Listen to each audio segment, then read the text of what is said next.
The Committee on Homeland Security will come to order. Without objection, the chair may declare the committee in recess at any point. Before we begin today's hearing, I would like to take a moment to recognize the loss of a friend to all of us on this committee, Congresswoman Sheila Jackson Lee. Congresswoman Jackson Lee was a longtime member of this committee who always fought passionately for her constituents and causes that she believed would better the homeland. I would like to yield to the ranking member for his remarks that he'd like to make. Thank you very much, Mr. Chairman. And like all of us, we are deeply saddened by the loss of my colleague who was my seatmate for quite a while, Congresswoman Sheila Jackson Lee. Needless to say, she will be missed. So I'd like to, at this point, take a moment to honor the legacy of Congresswoman Sheila Jackson Lee, who, as I said, passed away last week. During her nearly 20 years on this committee, she served on every subcommittee and left her mark on all of them. As every single one of us in this room know, there was no more fierce an advocate than Congresswoman Jackson Lee, and she directed her passion to making the homeland safer and more secure. She was dedicated to oversight, asking pointed questions of government and private sector witnesses alike, and pressing for hard answers.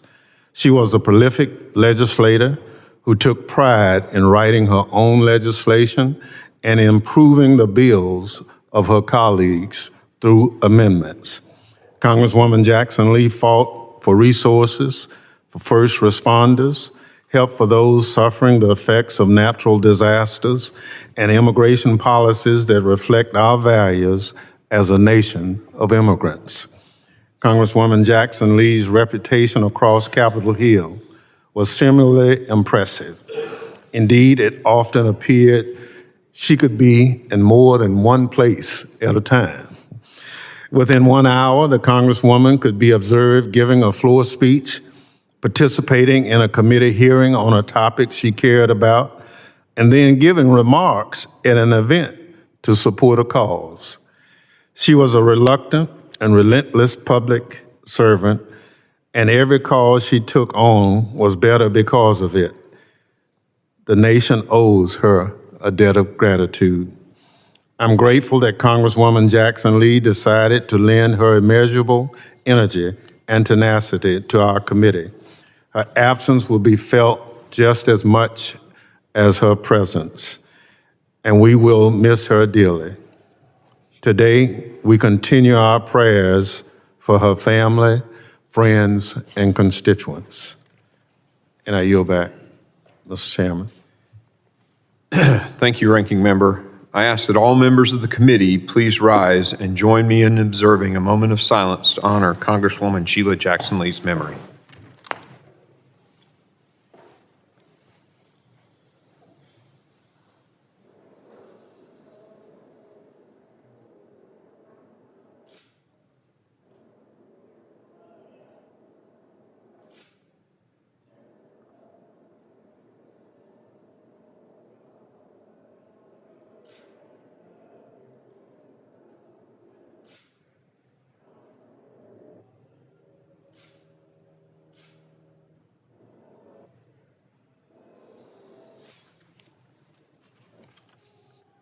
Thank you.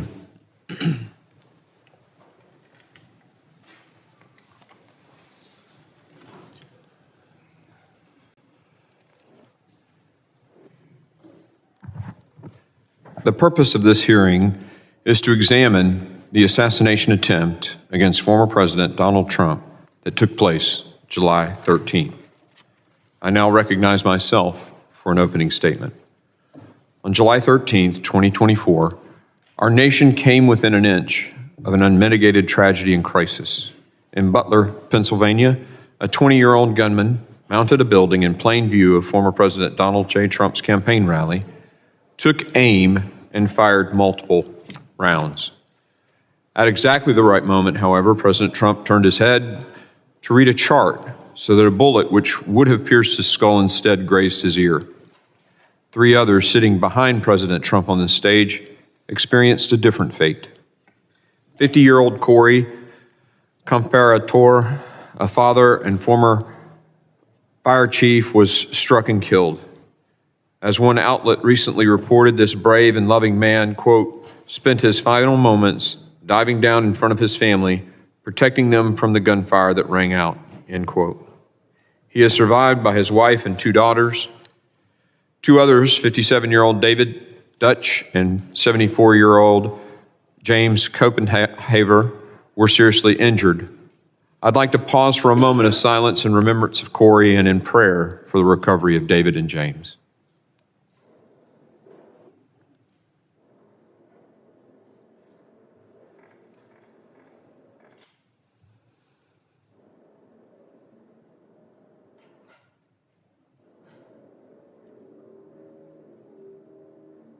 Thank you, everyone.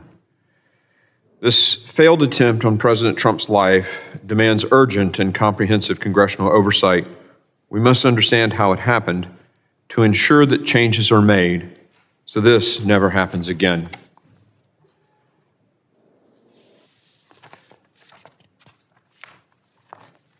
That was a scene last Saturday where thousands of Americans were exercising their constitutional rights until they were viciously attacked. Yet what we saw after those shots rang out should also encourage everyone. We saw a leader under fire, rising up to show the attacker had failed. We saw brave Secret Service agents who put their bodies in harm's way. And we see Americans across this nation refuse to let this thwart their participation in our democratic process. At the same time, however, we also witnessed a massive security failure by the Secret Service and the Department of Homeland Security. The closest someone has been to taking the life of a president or presidential candidate since Ronald Reagan was shot in 1981, more than 40 years ago. We must be committed in our determination to ensure that this never happens again. That is why the House Committee on Homeland Security is demanding full transparency and accountability. That's why we made a trip to Butler, Pennsylvania yesterday to see the site for ourselves. I'm grateful to the ranking member and the 11 other members who were able to come yesterday. And I want to share with the American people some of what we saw yesterday. I, for one, was struck by how close the unsecured building from which Thomas Crooks took his shot was to the stage where President Trump was standing. What we saw yesterday only raises more questions about how this roof was unsecured. And after several of our committee members climbed on the roof, let me tell you, any excuse about the roof being too steep to post a counter sniper team up there is pure nonsense. Protecting the President of the United States and presidential nominees is the Secret Service's mission. There can be no room for mistakes. Unfortunately, that was not the case here. In order to prevent a repeat of this, we must first thoroughly gather and assess the facts. And that's why we're here today. Most importantly, to obtain answers for the American people from officials in the best position to provide those answers. And like tens of millions of Americans, our list of questions is extensive. Why was the rooftop which the shooter fired multiple rounds not secured? Who made the decision not to post a counter sniper personnel on the roof or in a place better to cover the roof? Were warnings from private citizens in attendance about a shooter on top of the building heard by federal law enforcement? And if so, why was nothing done to respond? How did the shooter access the rooftop despite reported federal and local law enforcement presence in and around the building? Were there communication breakdowns that prevented law enforcement officials from effectively communicating with each other in response to alerts and threats? The shooter was spotted and designated as a suspicious person prior to President Trump taking the stage. Why wasn't President Trump moved to a secure location until the Secret Service could investigate? The shooter visited the rally site multiple times before the actual rally. Reports indicate he even flew a drone on a reconnaissance trip to the rally site on the day of the attack. Why wasn't the site secure? Following the rally, the Secret Service said that reports President Trump's security detail requested additional security resources were false. However, then backtracked and told the Washington Post that the Secret Service had learned new information, indicating the Secret Service headquarters may have in fact denied some requests. Why and when were those requests denied? These are just some of the most pressing questions we have and expected to hear answers from Secretary Mayorkas and Director Wray and Director Cheadle. We also expect to hear answers and questions about the shooter's motivation and what the FBI has found in its investigation, including information collected from the shooter's various devices. Unfortunately and unacceptably, they have refused to appear before the committee today. Director Cheadle testified yesterday before another committee, but many questions remain. Yesterday, she provided wholly unacceptable responses to members of the House Oversight Committee and completely failed to address the lack of confidence both sides of the aisle have in her leadership of the Secret Service. Her appearing before one committee yesterday also does not absolve her of her responsibility before this committee. In any case, make no mistake, we will continue to push for answers. While these federal officials refuse to testify today, we're grateful for the opportunity to speak with law enforcement members about the events of that tragic day. Their testimony will be critical to putting together this complicated puzzle, understanding coordination efforts, and getting to the truth about what happened. Before I conclude, however, I have to urge the ranking member to reconsider his legislation that was clearly intended to strip Secret Service protection from President Trump. While I understand the legislation would not have applied in this instance, it was clear to everyone that it was directed toward former president. We all introduced messaging bills. This one should be withdrawn. Today's hearing is critical so we can ensure that our children and grandchildren will grow up in a free nation where every American can participate in the democratic process. I hope every member will join me in getting to the bottom of what happened so that it doesn't happen again. I now recognize the ranking member, the gentleman from Mississippi, Mr. Thompson, for his opening statement. Thank you very much, Mr. Chairman, and good morning to everyone. It's been 10 days since a 20-year-old took his father's AR-15 rifle to a campaign event in Butler, Pennsylvania, shot the former president and two others, and took the life of an innocent bystander who died protecting his family. We're grateful for the brave law enforcement officers who responded to the heinous attack, and our thoughts and prayers continue to be with the victims and their families. Let me be clear at the outset of today's hearing. The Secret Service has a no-fail mission, and there must be answers and accountability for what occurred. The security failures must be identified and addressed to ensure that they never, ever happen again. That work is already well underway. The Federal Bureau of Investigation and the Pennsylvania State Police have active and ongoing criminal investigations. The Secret Service has begun an internal investigation. Secretary of Homeland Security, Alejandro Mayorkas, has announced a bipartisan independent law enforcement review. And later this week, Congress will vote on a resolution to establish a task force on the attempted assassination. This committee also has begun its oversight as well. Yesterday, as the chairman indicated, I joined a bipartisan group of committee members on a visit to the Butler Farm show grounds. We walked the site where the attack occurred. We saw the layout, buildings, and infrastructure for ourselves. We met with local officials and the county sheriff. Today's hearing is the next step in our oversight, and I hope it will be a productive one in keeping with the seriousness of the issue at hand. We must understand what happened in Butler and take corrective action to ensure the security of every Secret Service protectee. I hope to hear from our witnesses today about how state and local law enforcement work with the Secret Service and other federal agencies at these events and where coordination and communication must be improved. While we can have policy differences as Americans, we must be united in condemning political violence in all its forms. There simply is no place for it in our democracy. The attempted assassination is another tragic example of the threat high-powered weapons like the AR-15 pose to our communities and to police officers trying to keep us safe. These weapons have killed regular Americans from all walks of life: concert goers, churchgoers, moviegoers, grocery shoppers, workers, and yes, even school children. I'm an avid hunter and law-abiding gun owner, but believe strongly that we must do more to keep these weapons off our streets and out of the wrong hands. As we continue our oversight of the events of July 13th, I hope the committee will work at the terrible toll that these weapons are taking and look at them and make some kind of policy decisions to keep them out of the hands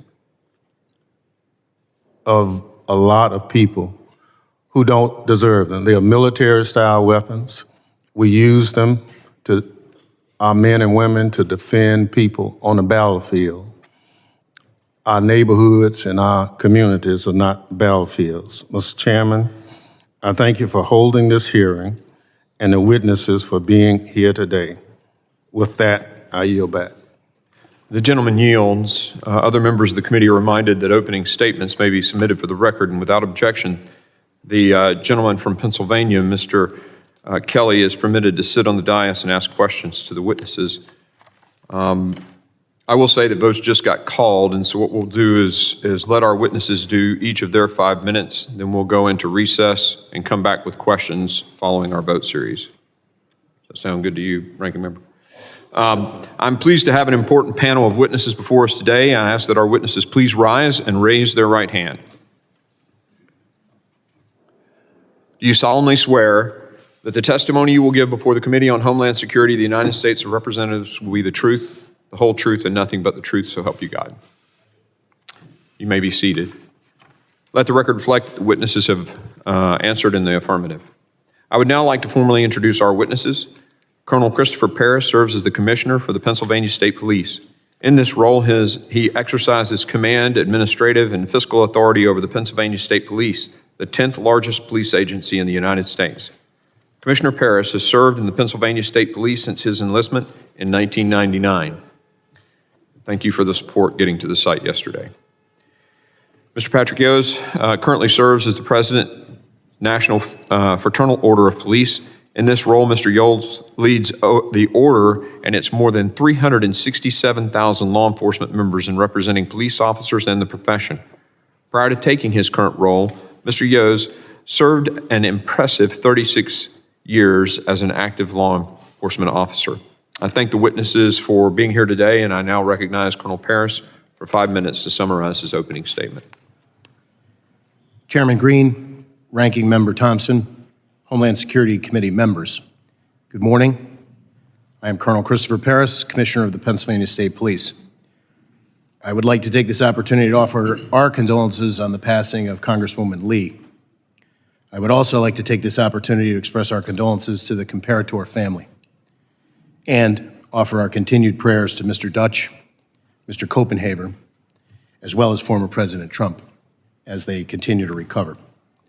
I'm humbled to be here today and testify about a tragic incident which has deeply impacted the Butler community, the Commonwealth of Pennsylvania, and our nation. I would like to dedicate my testimony here today to the approximately 6,400 women and men, civilian and enlisted, of the PSP who work tirelessly for Pennsylvania, and it is my honor to lead them. I'd like to offer a perspective that this is very much an ongoing, complex, and dynamic investigation. And each day, as we arrive at day 10 today, I learn multiple new facts as we uncover new information as the investigation progresses. I'd like to offer a point of clarification affirmatively about PSP's role. Prior to the shooting, our role was to support the Secret Service with personnel and assets that they requested. Our operation plan completed to fulfill this responsibility consisted of 32 members, and we had two main responsibilities: a motorcade operation for the transportation with the Secret Service of former President Trump, as well as manning and staffing security posts inside the secure area of the Butler County Farm Show. Additionally, we provided 2 marked cars with uniformed troopers outside of the secure perimeter to provide roving duties, as the name implies, responding to incidents that may occur as a large gathering of people were moving to the venue. After the shooting, very early after the shooting, I had a conversation with the FBI wherein the FBI is the responsible investigating agency for the attempted assassination of a former president under federal law. The same actions that led to that also led to the homicide of 1 Pennsylvanian and the attempted homicide of 2 additional, as well as the use of force by the Secret Service counter-sniper to neutralize the threat of Mr. Crooks, thus necessitating an officer-involved shooting investigation. So the PSP currently is conducting a criminal investigation parallel to and in concert with the FBI to identify any and all parties criminally culpable under Pennsylvania state law for the homicide and for the attempted homicides. And as I said, we are additionally conducting an investigation into the U.S. Secret Service counter-sniper who neutralized the threat posed by Crooks after he opened fire. I've been recently briefed about the Department of Homeland Security's commissioned after-action report. I can tell you that the Pennsylvania State Police will fully cooperate with that investigation, and it's my hope that I can answer some questions here today without sacrificing that ongoing investigation and prove to be of value to the committee. Thank you very much. Thank you, Colonel Paris. I now recognize Mr. Yost for 5 minutes to summarize his opening statement. Good morning, Chairman Green, Representative Thompson, and distinguished members of the House Committee on Homeland Security. My name is Patrick Yost, and I'm the National President of the Fraternal Order Police, the nation's oldest and largest law enforcement labor organization. I'd like to first take this opportunity to recognize a long-term member of Congress and a member of this committee, Sheila Jackson Lee, for her contribution to great work done here in Washington. I want to thank you for providing me with an opportunity to appear before you today on behalf of the 377,000 members of the Fraternal Order of Police as this committee examines the attempted assassination of former President Donald Trump just 10 days ago. Before I begin my testimony, I want to express my admiration for the Secret Service agents who jumped into action and protected the former president. Rarely does the public witness just how selfless these agents are, placing themselves between flying bullets and their protectee. They, along with state and local law enforcement officers on the scene that day, demonstrated extraordinary courage. I also want to extend my thoughts and prayers to the family of Corey Comparator and the others who were injured that day. My testimony today will not be specific to the attempted assassination of President Trump. Instead, I hope to provide a perspective of state and local law enforcement when providing support and assistance to these events. We must remember that the law enforcement mission is a shared mission, and agencies at every level routinely cooperate and collaborate with one another. Law enforcement in our country is highly decentralized, with more than 90% of services provided by state and local agencies through more than 18,000 different jurisdictions. State and local agencies would not be effective without the support of their federal colleagues, and our federal partners would be unable to perform their functions without the assistance of state and local agencies. Anyone suggesting that the United States Secret Service not rely on state and local agencies at these events is simply uninformed. At these events, local law enforcement works under the direction of the United States Secret Service, which must ensure that all agencies involved at the event have a clear understanding of their roles and responsibility. Law enforcement agencies provide valuable community insight that can be crucial in identifying potential risk and issues. They contribute resources, personnel, and support that augments the capabilities of the U.S. Secret Service to ensure that there's adequate staffing and all contingencies are covered. Local law enforcement should be part of the command post and communications center to facilitate real-time information sharing and rapid response to emerging situations.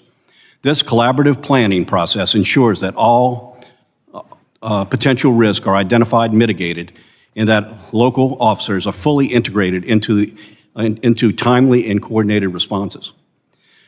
Our presence is a vital part of the security matrix, but the United States Secret Service ultimately is responsible and is the final arbiter of any security matters affecting their protectee and the public. Clear and constant communication between participating agencies and the United States Secret Service is crucial to ensure the security of the protectee and everyone at the event. All this said, there were critical failures of security at the event in Butler. It is important that we learn from these failures to better provide safety and security for our leaders moving forward, as in public also attending these events.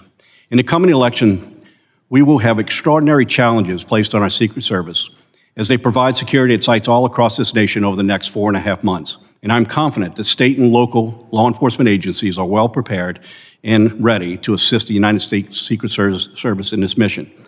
I want to pause for a moment, and I want to flag another issue that often creates unnecessary obstacles for agencies within working together in real time, and that being interoperable communications. In the aftermath of 9/11, Congress wisely established FirstNet to address the voice and data communication failures faced by officers, partners, and first responders. To facilitate full use of FirstNet's advanced capabilities, we strongly urge Congress to ensure that our nation's public safety organizations at all levels of government are aware of and fully leverage the critical communication lifeline. Further, Congress and the FCC must take all necessary steps to guarantee FirstNet's continued success and evolution. In conclusion, close collaboration between Secret Service and their advanced teams and in local law enforcement agencies provide indispensable support that ensures the safety and security of our nation's leaders and the public. These collaborative efforts should exemplify the very best in our interagency cooperation and underscore our collective commitment to national security. I want to thank you for the opportunity to appear here today, and I'd be more than happy to answer any questions. Thank you, Mr. Yos. And Colonel Paris, I just want to make sure I say this. You feel comfortable at any time to say, I'm sorry, this could compromise the investigation. These guys get this all the time. This is classified information. They're accustomed to that. So just, they're gonna be cool with that, I assure you. Members will be recognized by order of seniority when we come back from votes, but we will take a recess and return 10 minutes after the last vote.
There's a lot of talk about interoperability and communications. The state police, for example, operate our own statewide radio network.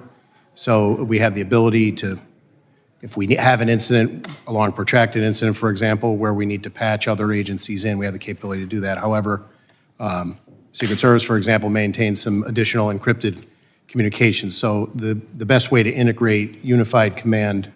Is physically present in the Correct, command that site. would be our. Yeah, that's how the Army does it in the military. I would expect our commanders to have personnel in there so that we could have radio communication as well as a redundancy in the operations plan with a telephonic backup. Do you know if in this particular case, I mean, normally they sweep these sites with dogs. Was a K-9 team used here for this event? I do not know. I have not seen the Secret Service operations plan. I've asked for it. I have yet to receive it. I did double check. That was something that PSP could typically offer to the Secret Service if they requested it. And I did verify that in this event, we did not provide any dogs. Okay. As I understand it, there wasn't one, but you'd expect one in a situation like this. So I want to be clear that when the Secret Service interfaces with the state police for whatever protectee and level of protection they're endeavoring to provide, the Secret Service is the lead agency. So as per the earlier statement of 18,000 law enforcement agencies across the United States, it would be very difficult, I would assert, for the Secret Service to operate all across the United States and have each individual agency telling the Secret Service how the operation should be run. They're the lead agency. If that was something that their protocols called for during the initial meeting when preliminary steps and agencies were brought together, that would be something that would be discussed typically. The AGR building, did your guys on the ground there ever voice concerns to the Secret Service for not putting somebody on that building? So I suppose the best sequence of events that I can give you is that PSP was notified by email on July 5th about this event. There was an initial planning meeting where we had commanders present on Monday, July 8th. So over Tuesday the 9th and Wednesday the 10th, those commanders that we designated, basically our orders are from the front office, my team on down. You know, we work collaboratively with the Secret Service, collaborate, give them what we can. The final walkthrough occurred on the 11th. Present at that meeting were the two commanders that were tasked with both staffing the security checkpoints on the interior of the secure perimeter, as well as the commander who was going to be in charge of the motorcade. But in addition to that, a PSP area commander was on that walkthrough, holding the rank of major. Could you share a little bit of insight? I appreciate the timeline, but could you share a little bit, because I only have about a minute. I apologize. Yeah, the specific to the AGR building. So on that walkthrough, our area commander asked specifically who was responsible for the AGR building, and we were told that Butler ESU was responsible for that area by several Secret Service agents on that walkthrough. Okay. All right. One last quick question. Real quick, I mean, I'll let you comment about it. The slope of the roof, would that have prevented a sniper from being up there? I don't believe so, sir. Okay, thank you. I yield. I now recognize the ranking member for his 5 minutes of questioning. Thank you very much. Commissioner Parrish, you talked about your tenure with the Pennsylvania State Police. Have you worked other events where a presidential candidate or the president has come to Pennsylvania? Yes, I have, sir. So this would not have been an unusual occurrence to participate? I ran the numbers. We typically do about 20 missions a year, the low 20s a year in a regular year. We're already in the low 20s this year, being an election year. So our commanders in the field who interface with the Secret Service to plan and provide support are on a routine basis. I wouldn't say an everyday occurrence, but a fairly routine basis. Okay. So can you walk us through the Pennsylvania State Police's interaction with the Secret Service? You kind of started off giving us from the point of contact, that an occurrence was about to happen, was there anything particular about the Butler, Pennsylvania event that stands out as regular, irregular, or anything? I would say, not to my knowledge, based on our discussions with our commanders who planned it, it progressed along a normal timeline. They attempted to give the Secret Service, and I believe provided the Secret Service with everything they were requested. So your role on that day in terms of the state police was what?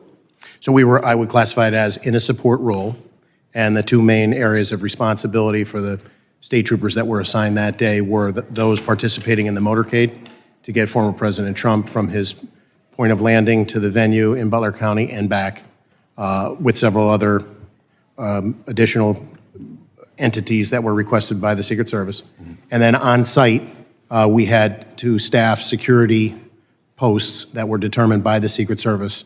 All of those posts were inside of the secure perimeter of the Butler County Farm show. I guess I was one of those individuals who traveled to Butler. Just for my information, have you had any interaction with the FBI or anything as they look into the investigation as to what you or your men observed on that day?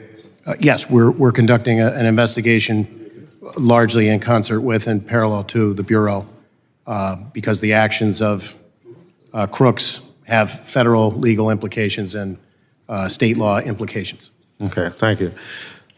President Yost, in your comments, you talked about the need for communication. You talked about FirstNet.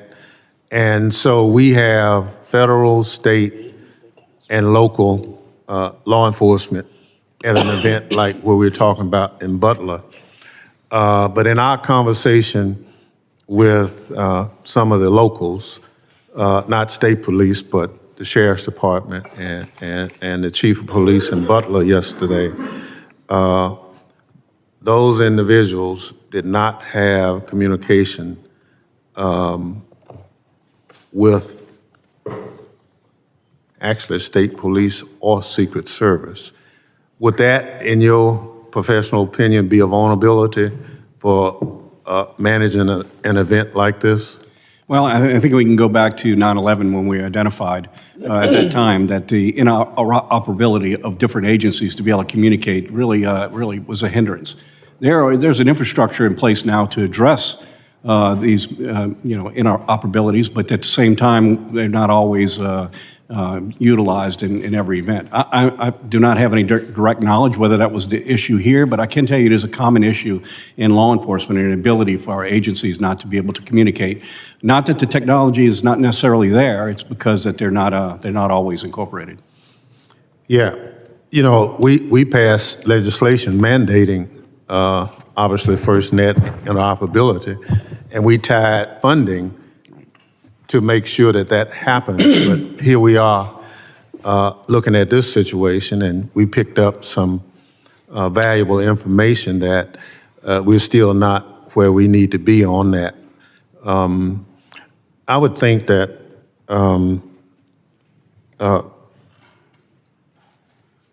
Colonel, the role of the state police is invaluable, but it appeared in talking with some of the local officials, as you say, it's just, you're not primary, you're kind of secondary in that role, that we need to somehow, as a committee, look at how do we enhance the overall mission so that we have no gaps. So I look forward to the work of this committee, identifying the gaps, look at the after-action review to close those gaps. So just to tell you one, Butler, Pennsylvania has no permitting process for events of that size. So you can announce it and hold it, and local government doesn't really have anything to do with it. And we were assured by local government that they would try to fix that. That they said we have to be more involved in events of this size, so that if this was not the best venue, then that permitting could have gotten engaged and suggested an alternate venue, those kind of things. So thank you very much. I yield back. The gentleman yields. I now recognize Chairman McCall for 5 minutes questioning. Thank you, Mr. Chairman. And I want to thank you for the site visit that we had at Butler, Pennsylvania yesterday. It was very eye-opening, educational. I agree with the ranking member's comments in terms of, after 9/11, after 9/11, connecting the dots and federal, state, and local working together was the answer. I led a joint terrorism task force when I worked at the Department of Justice, and I also was involved in national security events, so I kind of know how these things operate. My question is to Colonel Paris. It's standard practice that the lead federal agency will come in and meet with the state and locals regarding the security plan before the event, prior to the event. Sir, did you participate or did your department participate in that? So I did not participate. As I stated earlier, there were two commanders dedicated to those two primary roles, the motorcade and the staffing of the posts on site within the secure perimeter, as well as a state police area commander. So just as a way of background, our area commander that covers multiple troops in that area of the state, out of nearly 5,000 troopers, there are only 4 area commanders. So that major was present for the walkthrough on the 11th. And were your troopers assigned inside the perimeter or outside? Inside, sir. Inside. And was the outside within the jurisdiction of the local police? So just as a point of clarification, there were 2, on the operations plan, there were 2 marked cars that were assigned roving duties, which would primarily, as the name implies, be outside of the secure perimeter on roadways, responding to incidents that potentially could occur as a result of a congregation of that many people. But So we saw, we actually walked onto the roof where the sniper was. A clear, eyes-on, clear shot of the president. A tree blocked the Secret Service's view. This kid did some investigation. He had a drone out there days prior, got an aerial surveillance of the premises. And that position was probably the best position outside the perimeter, as far as I could tell. There was also a water tower. That would have been a perfect spot for Secret Service. Were you aware of any presence of Secret Service in this water tower? I was not. And you're aware of what I'm talking about? I am familiar. I physically flew out there on Saturday the 13th. It was still very much an active crime scene, so I did not walk the roofs, but I did. On the adjacent building, we got a tour of that as well, where I believe the local police were positioned. There were 3 windows. The first one had a plain view of where the sniper would be. However, they were stationed in the second and third windows. Are you familiar with this at all? I am not, from the standpoint that I have not seen the Secret Service's operations plan, and our deference would be to them to assign Butler ESU Right. According And to. they were apparently local counter snipers. Do you know if they should have been assigned to the rooftop? I would defer to there are many ways that you can cover. Obviously, positioning people on the rooftop would be one of those. No, but going to the actual site, way too close. He should never have been allowed to get on top of that building. And I don't know how, and I know he was on your radar inside the perimeter. You seem to have lost him, and somehow he finds his way up to the rooftop unimpeded until a local law enforcement officer crawls on top of the roof and looks at him, and he points his AR-15 at him. My question to you is, what was the communication like that day? Typically, Secret Service has one channel for them, the other channel for state and locals. Was there any communication to identify, hey, this is not a local police officer, this is in fact an unidentified individual on the rooftop? Was that communicated to the Secret Service? So my belief, as I sit here today, is that we did have integrated communications from members that were inside of the Secret Service command post. completely deferential to the ongoing nature of the investigation. I have an understanding of a sequence of events, but I would like to draw a distinction between a sequence of events, meaning... So my theory is that they thought maybe he was an officer, but then they find out he's not. The thing I find interesting is that the counter-sniper Secret Service, within seconds of the shots on the president, kills the suspect. That tells me he had him in his sights. Maybe he was not aware of who the individual was not identified. But I know within seconds after the shots were fired at the president, the threat was eliminated. Lastly, I just want to end with this. This was actually astonishing, and I want to get your confirmation. He had a detonation device with him, and 2 of his bombs were located in his car that was parked on the other side of the perimeter. Seems to me a good theory would be that he was going to kill the president and then detonate his car, causing a diversion, and then escape from the crime scene. Are you aware of any of this? I am aware of the presence of the device on his person. We were aware of that very early on, and that was a serious tactical consideration in the hours in the immediate aftermath as we worked that crime scene.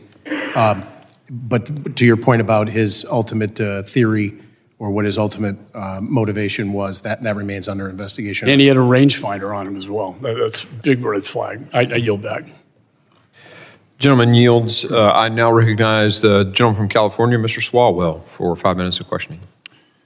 Violence has never been the answer. And I thank both of you for your service in law enforcement and testifying today. Violence has never been the answer. Not on a certain day in January and not on a day in July. I remember I was 12 years old and my dad, I was on the way to school on a cold day in January, and my dad, who was a cop, stopped me as I was about to leave, and he wanted me to watch the television. His guy had just lost a presidential election, and some young kid from Arkansas was about to be sworn in as the new president of the United States. My dad was burned. He really liked George Bush. He did not like Bill Clinton. But he told me to stop and watch the television coverage of the inauguration because he said, look at that, son. He said, that's what makes us so special. My guy lost, this guy's getting sworn in, and not a shot has been fired. That's what makes us different. Violence has never been the answer. It's despicable that somebody thought they could take a shot at the former president and change the course of history. We don't know much about the political beliefs of this individual. We know he was a 20-year-old male, registered Republican, gun enthusiast, also had researched the DNC, also had researched President Biden, also had researched Leader Hakeem Jeffries. We don't know what led this madman to try and kill the former president, but it's despicable. And the people who went to that rally deserved to hear, without violence, the candidate that they were supporting. Commissioner Paris, I'm sorry this happened to your community. I'm sorry this happened to the person who died and the persons who've been wounded.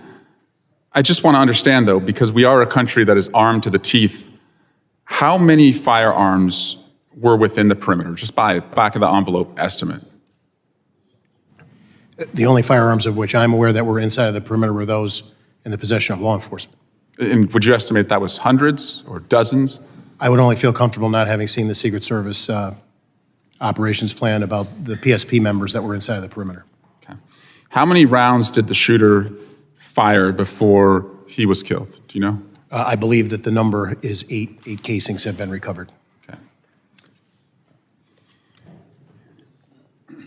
I also understand the emotions around this assassination attempt, but I am not going to allow some, and I say some, the chairman of this committee is a serious legislator who wants answers. Some are not. And some are trying to rewrite what has happened in our country over the last 8 years, erase what happened in this building on January 6th. One member of this body in Congress said the Republican district attorney in Butler County should immediately file charges against Joseph Biden for inciting assassination. Another said Congressman Scalise, Justice Kavanaugh, and now President Trump, for years, Democrats and their allies have recklessly stoked fears, calling President Trump and others threats to democracies. Another said Democrats and liberals in the media have called Trump a fascist. They've compared him to Hitler. They've tried to lock him up. A radical shift in what has really happened in our country. In fact, the former president's current vice presidential nominee is the one who said that Donald Trump might be America's Hitler, might be a cynical a-hole, cultural heroin he's responsible for, nauseous and reprehensible. I joined the chairman in seeking unity as the antidote to political violence. Unity as the antidote to political violence. But we're not going to erase and rewrite and allow some to reincarnate themselves as victims of what happened.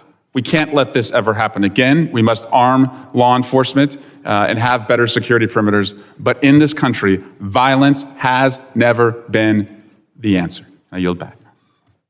Gentleman yields. I'll now recognize the Vice Chairman of the committee, Mr. Guest, for his 5 minutes. Mr. Guest, for his 5 minutes. Thank you, Mr. Chairman, and gentlemen, thank you for both being here today. You both classified as what happened on July 13th as critical failures. I would expand that and say it was a colossal failure. And I think you have both stated that the ultimate responsibility for what occurred that day falls upon the Secret Service. Colonel Paris, I know that your officers were there in a support role. You were following the operational plan set out by Secret Service. You testified that the primary responsibilities for your officers were motorcade and then the interior perimeter, and that you had 2 roving officers there, really just out there to provide support if necessary and called upon. You mentioned earlier that you went to the scene on the 13th, and thank you for going there and being a part of that. And you also testified earlier that you have not been provided the operational plan by the Secret Service. Is that correct? That's correct. We haven't received it yet. When did you request that? I'd have to go back and check in the earlier part of the investigation. That was just something that we asked for as a matter of course. We were not told no. We just, to date, have yet to receive it. And that would be important, would it not, if you're going to investigate what happened on that day? The operational plan, that is the starting point for all the events that later transpired. Is that correct? Well, I don't want to overstate the role of the state police here is to investigate the 3 Pennsylvanians that were shot and the use of force by the Secret Service counter sniper. To the extent that we need to know the sequence of events leading up to that, we obviously would like to know as much as we can, but it's not our role to do an after-action report on the sequence. Well, but all the shootings occurred simultaneously. The same shot that struck President Trump, one of those shots killed one of your fellow citizens, and 2 others were injured. And so you can't separate the 2. This is one investigation into a shooting that occurred in which one of your citizens were killed, 2 more were fatally injured, in which the president himself was struck. And so the fact that the Secret Service is stonewalling your investigation, that they're not providing you this information. We saw the testimony yesterday from the Secret Service director where she refused to answer questions and has now resigned. I find that to be especially troubling. We have the Secret Service not wanting to cooperate with Congress, not wanting to cooperate with a fellow law enforcement agency, and I personally find that troubling. As we look, and as you are aware from speaking to your officers that were there physically on the scene that day, did Secret Service, did they have any drones in the air so that they could have an eye in the sky and see what was happening to your knowledge? To my knowledge, I'm not aware that they were using drones, but that And I haven't seen the operations. And does your agency have drones? We do maintain some drone. So if Secret Service would have requested your agency to fly drones that day, you would have been able to do so. Is that correct? We would have endeavored to try to honor that request. Yes, sir. And you testify that you've been to the scene of the shooting. Did you see the water tower that's located approximately 100 yards from the building where the shooter fired those shots? I did see it, sir. And would it have been possible to have put an officer, and again, that's not your responsibility to do that, that's the Secret Service's, but would it been possible to put an officer there looking down on the scene of the rally and the building where the shooter occurred? Would that have been something that would have been possible to do? Presuming that there's a way to access the water tower. I didn't walk over. I was probably several hundred yards away, so I can't say that I could.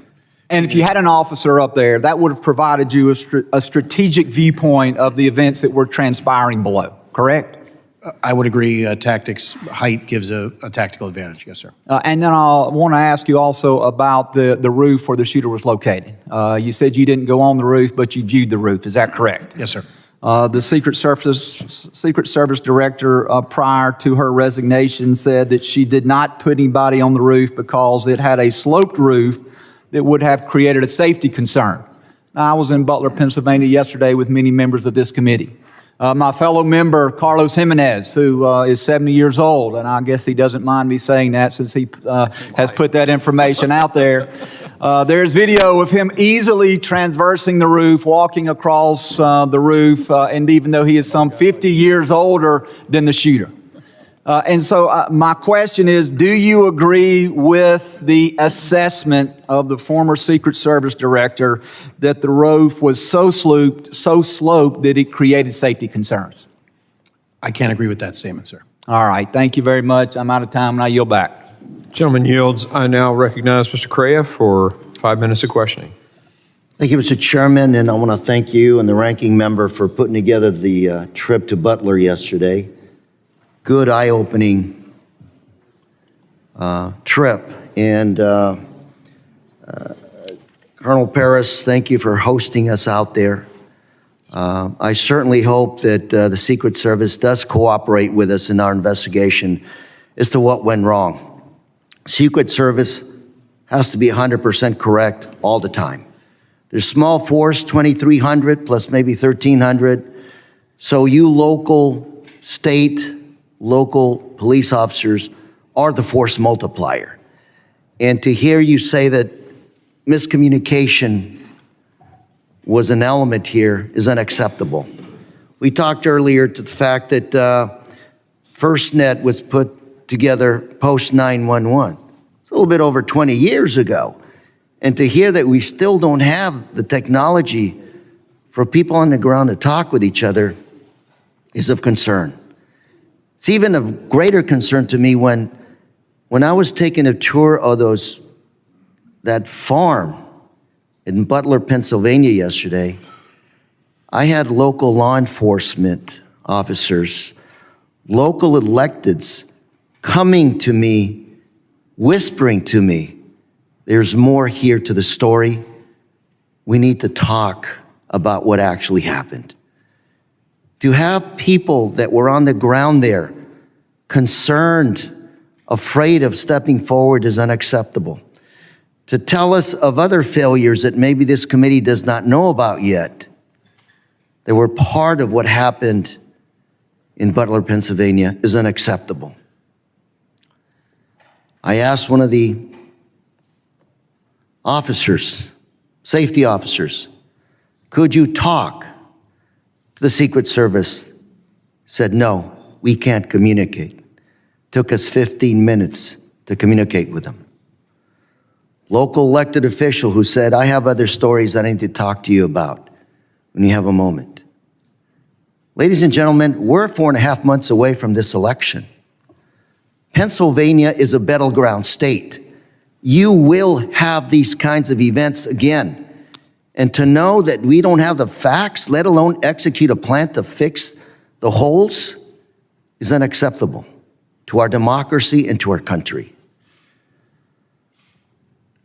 We can talk about the facts. The facts are a lot of things went wrong. Let's talk about how to fix it. Fix it now.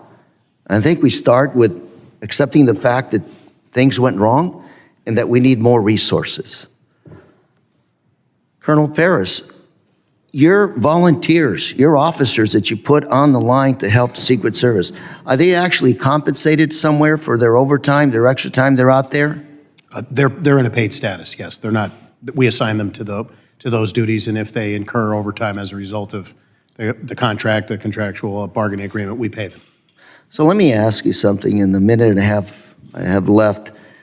One of the local officers there, after we spoke a while, I said, well, let me summarize what you just told me. You're asking me who's in charge. And he asked me, yeah, I want to know who's in charge. I said, well, let's talk some more. And he said, Lou, we don't know if it's the campaign or the Secret Service that's in charge here.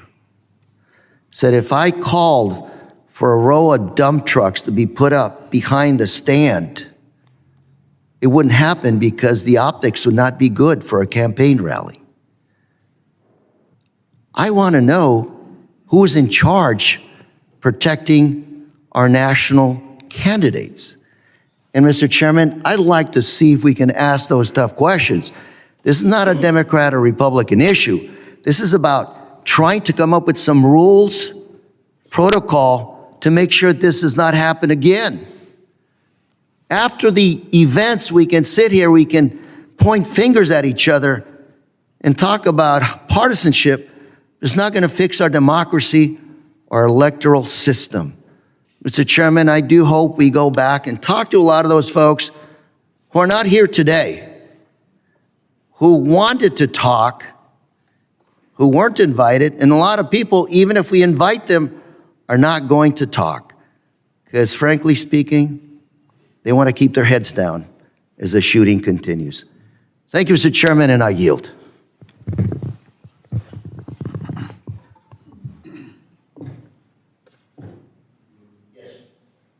Gentleman yields.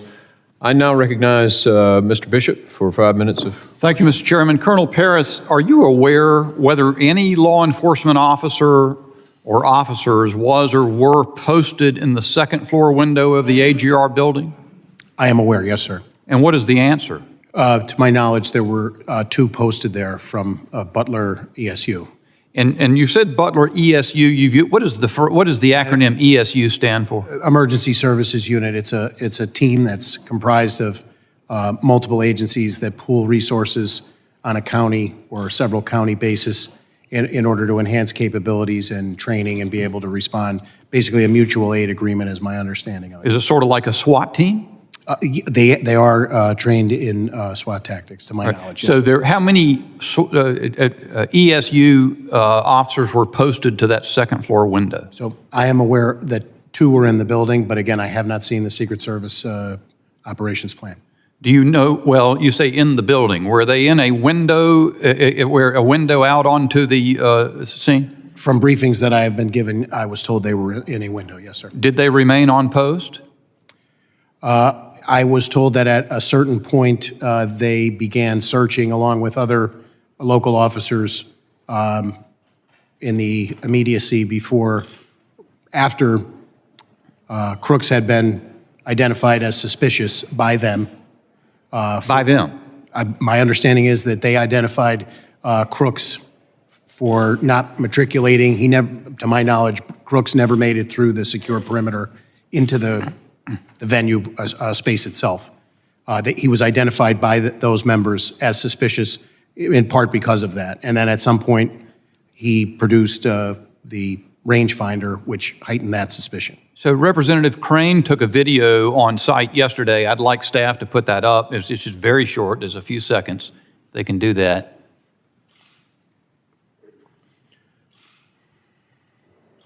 If I understand correctly, this is from the second story window of the AGR building. You can see that window comes out from the sash and swings out to the right. There's an aerial photo right after Crooks was killed, where Crooks' body's on the roof, and that window was open. Was it from this vantage point that those ESU officers spotted Crooks?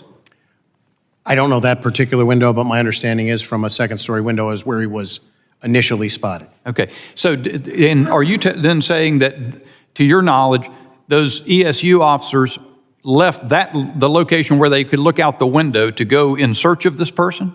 That is my understanding. Sometime before the time between the time he was spotted on the ground and identified as someone suspicious until the shooting, they had left that post to go look for him. Is that what you're saying? My understanding is yes, along with other municipal officers that responded to that area. And that's based on interviews that we've conducted, and I want to be very clear that I don't want to establish a timeline minute by minute because we don't have that yet. I think that's revelatory. I haven't heard that information. I did hear before that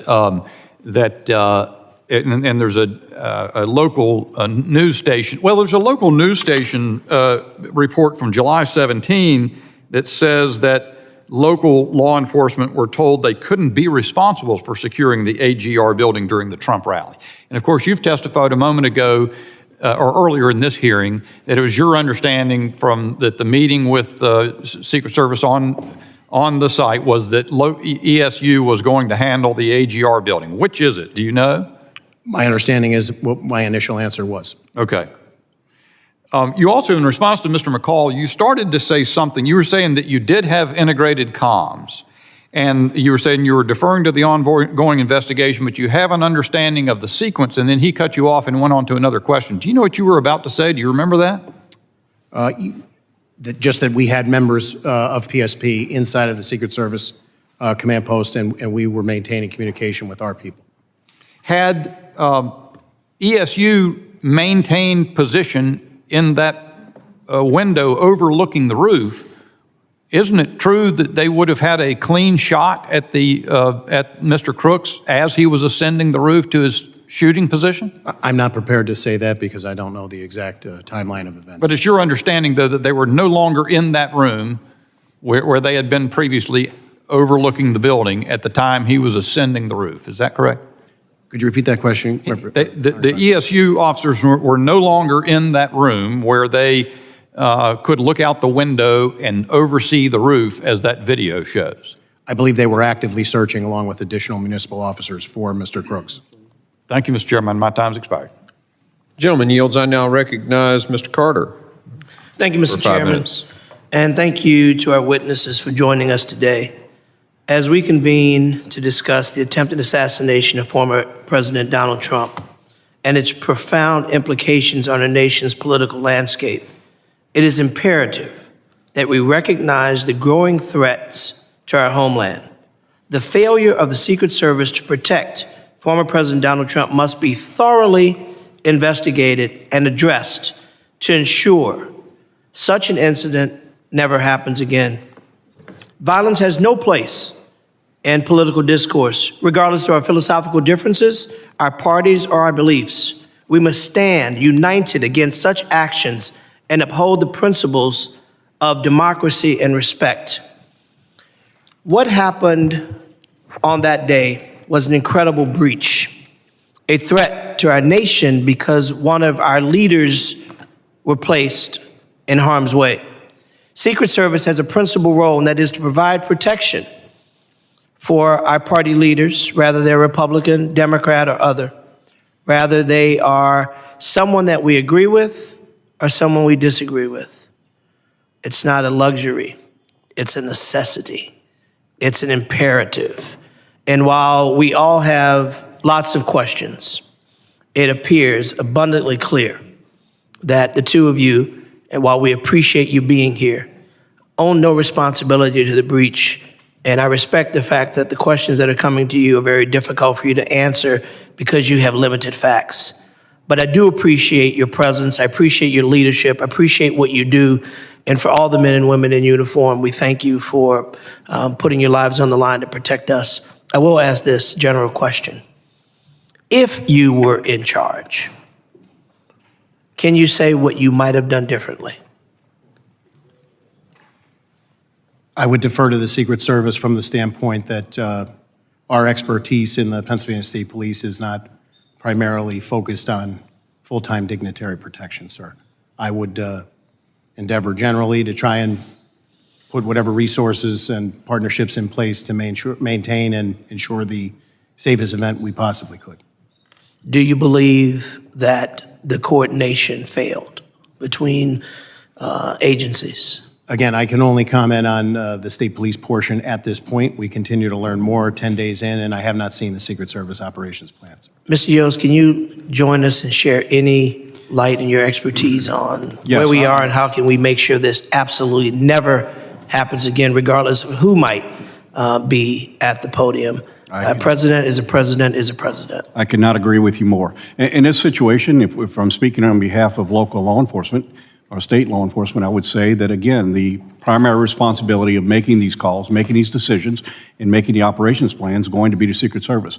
As I mentioned earlier, there are some 19,000 agencies across this country. It would be impossible to have any continuity or any consistency with what we do in protecting, our leaders. So Secret Service would have to play a huge role in this part. If you're asking me personally what I would have done different, well, obviously I look at an assessment of the situation and look at all of the elevated positions that were in place. They should have been part of a contained area.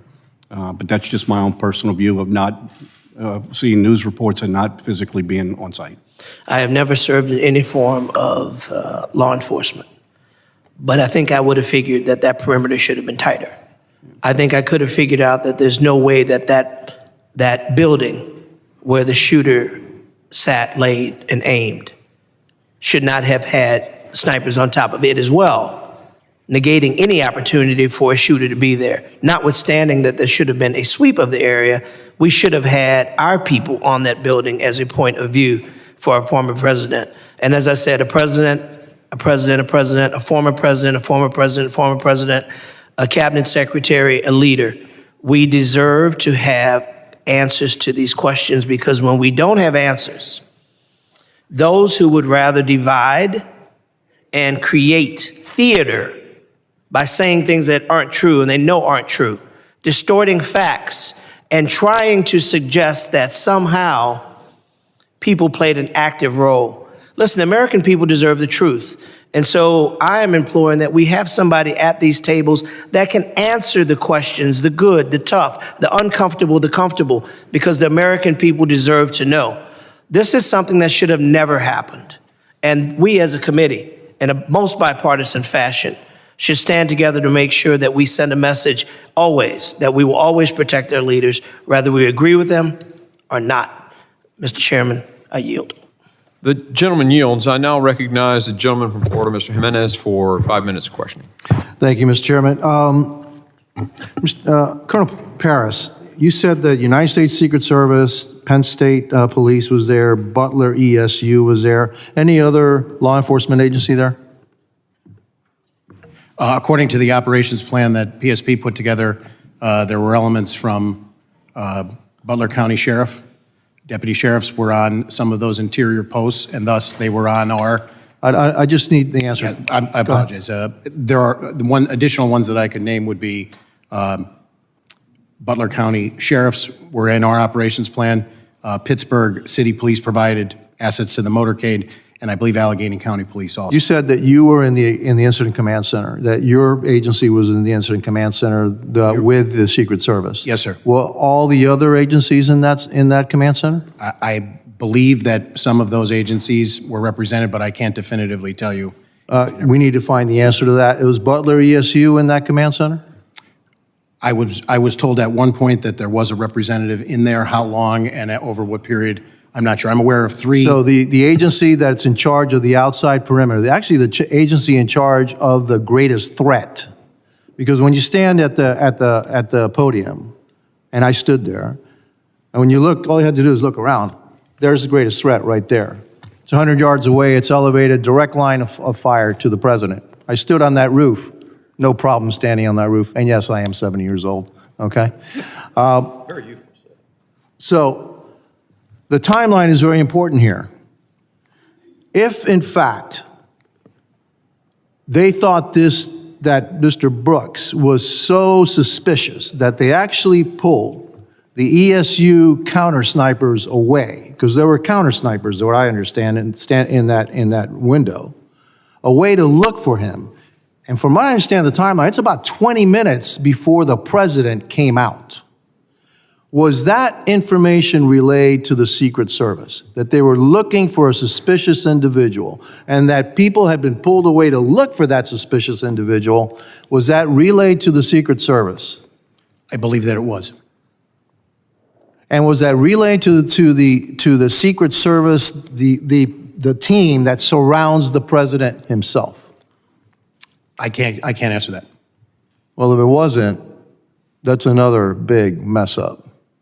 And I can tell you, this is just one of a bunch of mess ups that I've seen. One of them, question that I have is, why in the world was that team from ESU in the building to begin with? Why weren't they on a rooftop? And it was a hot day, right? And so that's another question that I'm going to, why were you assigned inside a building when you have a little window, it's like this big, right? And your line of sight out of that window, unless you stick your head out of the window, is pretty limited, your view. So why were you inside, not outside? Who said for them to be inside and not outside? What did the Secret Service tell you were inside the perimeter, right? Yes. For the most part, You're saying you were inside the perimeter. Me personally, or No, I'm saying your agency was inside Yes. the perimeter. But actually the biggest threat was outside the perimeter. And so who developed a plan to protect the outside of the perimeter? There's only one agency. That's the United States Secret Service. Because you really can't ask the local agency to do that because they're not in the business of dignitary protection. They don't do it all the time. You don't do it all the time. They do it all the time. So, Mr. Chairman, we're going to need those other agencies to come in. We need a timeline. Who said what to who, and what the action that was taken. You know, one thing that I noticed in another video, and I've got to find out if it's true, and it appears to be true, is that the snipers on the south side repositioned to look to the north side. And I want to know what the timeline for that was. How far in advance were the snipers, the counter snipers on the south side told, hey, you need to look at a threat on the north side? And how much time was there between that and then the shots being fired? Do you have any information on that? I do not have a specific timeline. Okay, and that's the information that we need. It's not unusual to have people on different frequencies. Actually, you have to because you have so many people, but you have to have everybody in the same place so they communicate with each other. So we need to know if everybody that was in charge or had responsibility for protecting not only the interior perimeter, but outside the perimeter, if they were all in that incident command center. And if they weren't, that's a huge problem too. Thank you, and I yield back. Gentleman yields. I now recognize Mr. Magaziner for 5 minutes from Rhode Island. Thank you, Mr. Chairman. And first, I just want to join my colleagues from both sides of the aisle earlier who recognized the tremendous legacy of our colleague, Sheila Jackson Lee, who, I feel very fortunate to have had even just a year and a half to work with on this committee. She always came prepared. She was diligent. She brought empathy and was a great example to us newer members. So I'm very grateful for her legacy, and I know it will live on for a long time to come. And I also join my colleagues on both sides in condemning the assassination attempt on former President Trump and condemn all acts of violence. Violence is not the answer. Our condolences go out to the family of Corey Comparator and all who were injured and traumatized by what occurred that day. And, I think about the children who were at that event and had to witness that. And that is something they will carry with them for the rest of their lives. We don't know the motivation of the shooter at this time, but I remain concerned by the rising tide of political violence and domestic violent extremism in this country, which impacts all of us. This is something that some of us have been talking about a lot in this committee. In 2023, the U.S. Capitol Police investigated more than 8,000 cases of direct threats against members of Congress, a tenfold increase from 2015. And so I ask everyone, take down the rhetoric, remove violent rhetoric from our political discourse. Remember, as President Lincoln said, that we are not enemies but friends, and we have to appeal to the better angels of our nature. And yes, we have to make sure that this never happens again. It is welcome news that the director of the Secret Service has resigned, but if we say that that is enough, then we're not doing our jobs. We need to understand what protocols, policies, resources need to be changed, if any, to make sure this does not happen again. Colonel, I wanted to ask, I imagine the Pennsylvania State Police deals with lots of events like this, right? You have lots of political events, big events, Secret Service protectees who come in and out of Pennsylvania. So can you just help us understand, is it unusual to have such a small perimeter around an outdoor event like this one? I would say that we routinely, as a matter of course, exercise deference to the Secret Service to set the perimeter for an event like this based on the protectee. Yeah, I think it's important to note that Pennsylvania is a state where anyone 18 and above can carry a firearm like an AR-15 without a license. It's an open carry state. And so my second question is, outside of that perimeter, were there any controls in place or any, legal tools that you had at your disposal if an individual with a firearm had been spotted, again, within 300, 400 yards of the former president? I would defer to the Secret Service. I haven't seen their operations plan, sir. Right, but you as state police and then also the Butler local police who were responsible for areas outside of the perimeter, if this individual had been spotted earlier with a firearm because it is an open carry state, what legal tools would you have had at your disposal? So we would have responded and attempted to make contact and ascertain what the person was doing there and what their activity was. Yeah. So a number of us have asked questions about lines of communication, and I think that's important, right? Because to the layperson at home, what we're trying to understand is if this individual was spotted on the roof, as he appears to have been well over a minute before the shooting, did the local officers who spotted him know how to radio into the command center? Was that information relayed? And then was it in turn relayed to the Secret Service? This question has been asked a few different times, but can you tell the public what you know about whether local officers outside the perimeter knew how to radio in a suspected threat, whether there was an individual in the command center who was receiving those calls and communicating them to the Secret Service? So I do know that Butler County set up a command post on the site itself, along with the Secret Service's command post, but they were not located in the same building. The exact communication between municipal officers and that command post or the county dispatch that they would rely on. The state police have our own statewide dispatching. We can communicate with the dispatching centers telephonically and through electronic means, but we maintain separate dispatching systems, so I would defer to... So the locals were not included in the Secret Service command center. The state police was or was not? The PSP, I can assure you the PSP was in there. Yeah. Additional people, I was briefed on one occasion that there was a representative from Butler ESU that was in there. When they were in there and the length is not really a focus at this point of our investigation into the homicide and the attempted 2 homicides, as well as the officer-involved shooting. So that sequence of events has come up pursuant to us investigating that, but I am very remiss to give you a minute-by-minute timeline and what the communications were. Thank you.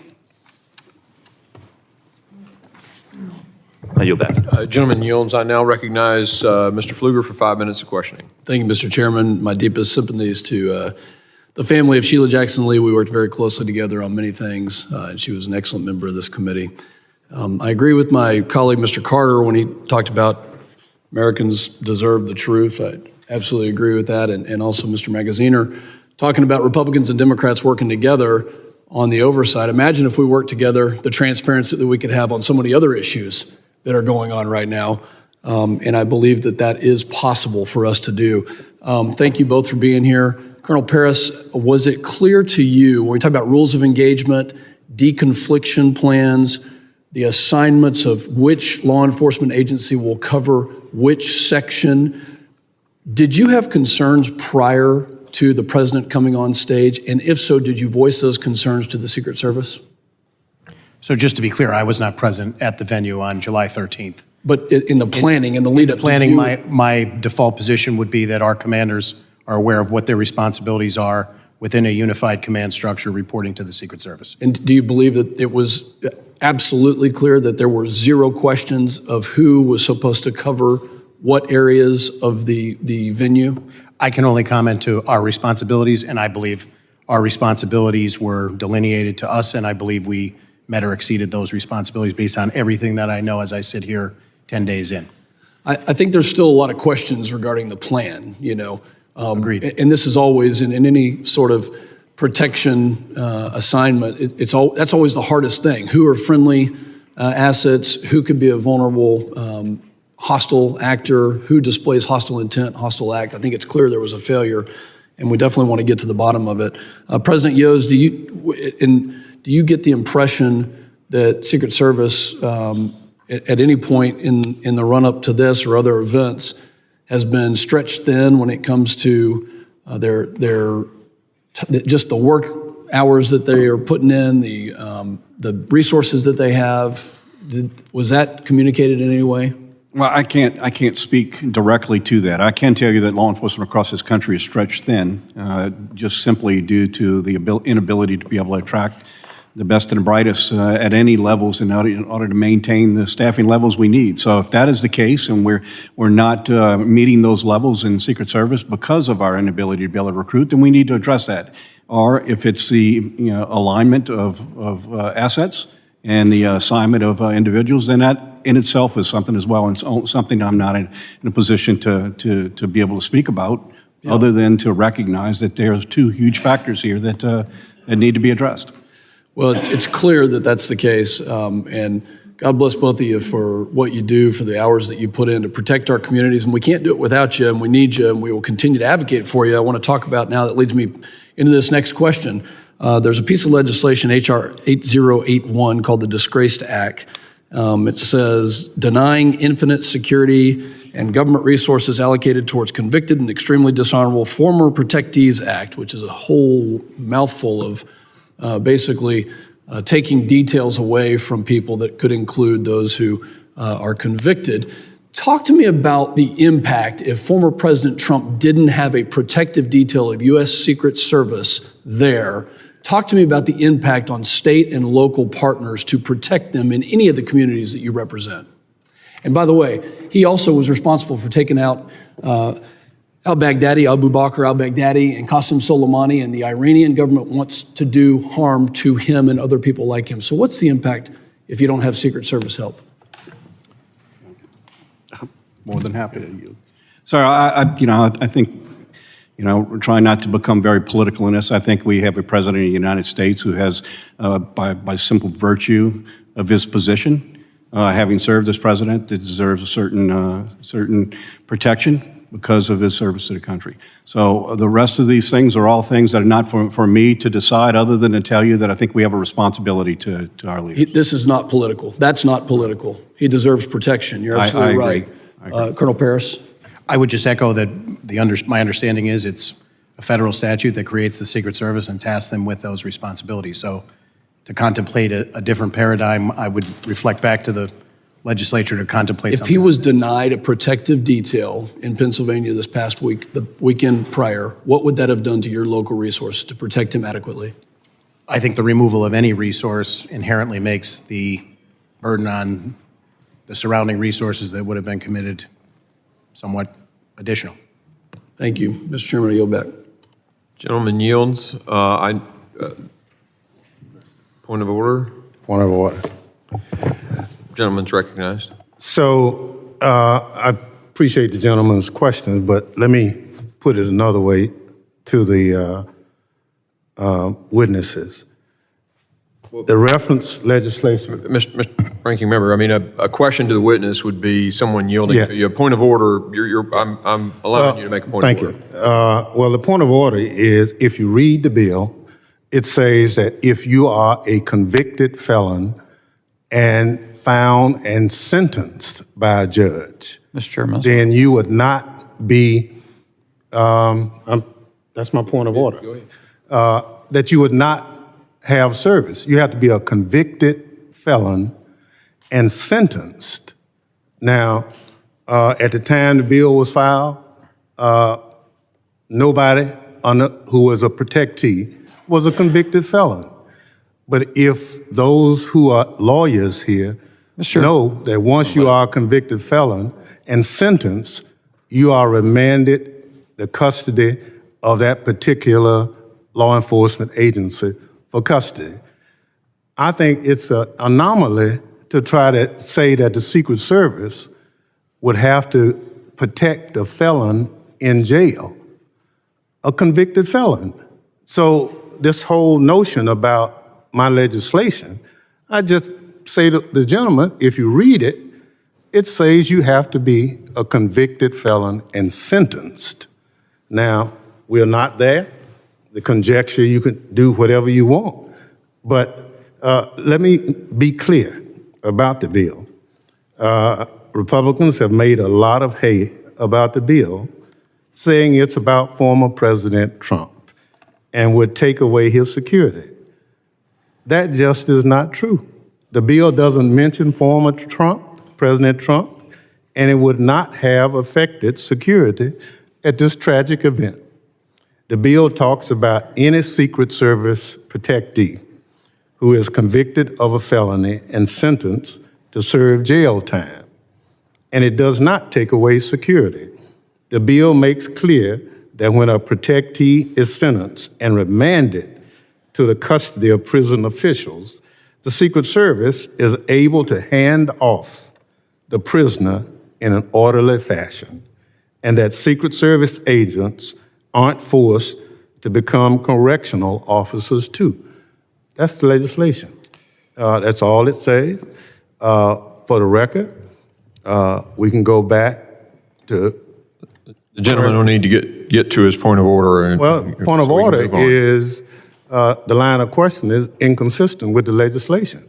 And it does not say on that day former President Trump would have been without Secret Service protection. He is not sentenced. If he's not sentenced, he will still have the protection. Plain and simple. So you yield on your point of order, Mr. Ranking Member? You did, okay. I want to make a point of order then as well. And, a lot of times we hear from both sides of the aisle about rhetoric and how rhetoric and the things we do in messaging bills that we do shapes discussion, impacts people.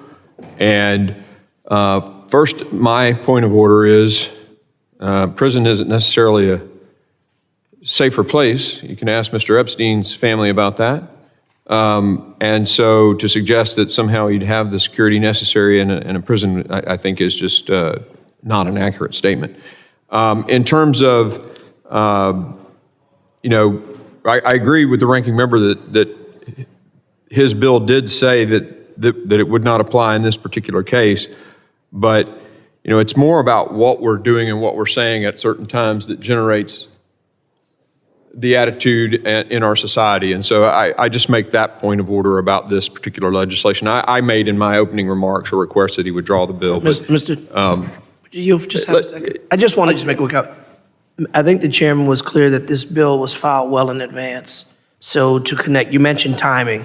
It's important to mention timing that it wasn't. Well, we don't want to debate the bill. We're here to hear from witnesses that are here. So I'm going to go ahead and end this now, and we're going to move on. And I think actually Mr. Ivey is up for 5 minutes. Thank you, Mr. Chairman. And I want to associate myself with the remarks of our members here with respect to the loss of Ms. Jackson Lee. It's with deep sadness that I feel her loss. I share not only this committee with her, but on the Judiciary Committee as well. And she was insightful and inspirational in the way she handled herself and her role here in Congress. I also want to join with the comments about sympathies to the comparator family and the individuals who were injured on the day of the shooting. And I want to thank the chair for taking us up to Butler yesterday. My only regret about it was that it was too quick. And I think that, and I didn't know it was going to be like that, frankly, until after we got there and had a chance to talk to people in the community. But when we got there, they were very anxious to talk to us. In particular, I had conversations with Angela Flieger, supervisor for, and I hope I don't butcher this too bad, Connequenessing Township, who was extremely helpful, and Sam Zerzolo, who was a commissioner from Butler Township. And they were able to provide information on several fronts that I think we need to pay attention to, not just for this particular event, but going forward. Could you hit a video for me there? I think Ms. Flieger tried to produce this and sent it to me. The red building is the one that was directly behind the stage. The building in the center there was where the shooter was. The reason I'm asking for this to be shown is that as you get past the middle of it and look to the opposite side of the field from where the shots came, oh, you can stop it now.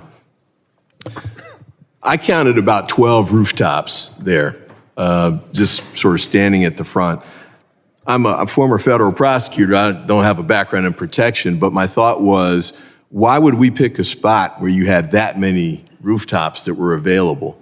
And my colleague, Mr. Crane, definitely defer to your experience as a sniper in the military, and your point about picking the water tower as a higher point would have been a good one, I think, to consider. And I'm curious about finding out what the Secret Service would say about that. But I just thought that this was a bad site to pick, no matter where you put them. There was just too many openings. The field was totally open.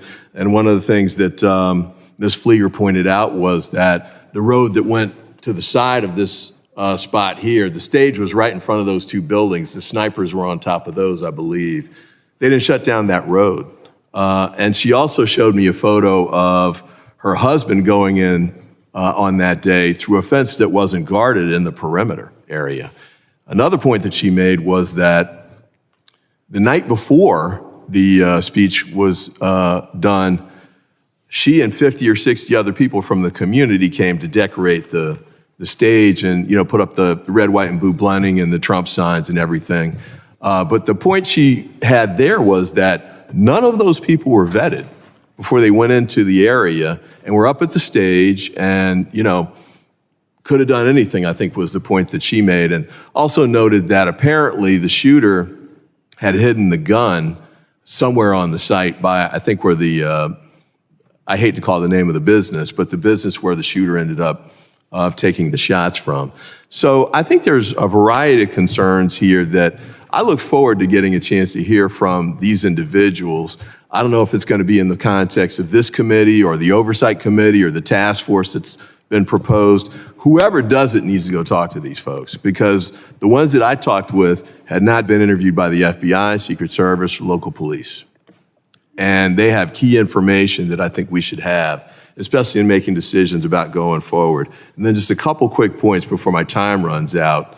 I think it came up with respect to the communications piece. I appreciate Mr. Yoy's comments there, but we need to figure out not just what happened on that day, but when we do these at other sites across the country going forward, what's going to happen with the communications? And if they're not using the national bandwidth that was set up, how can we make sure that that happens in the future?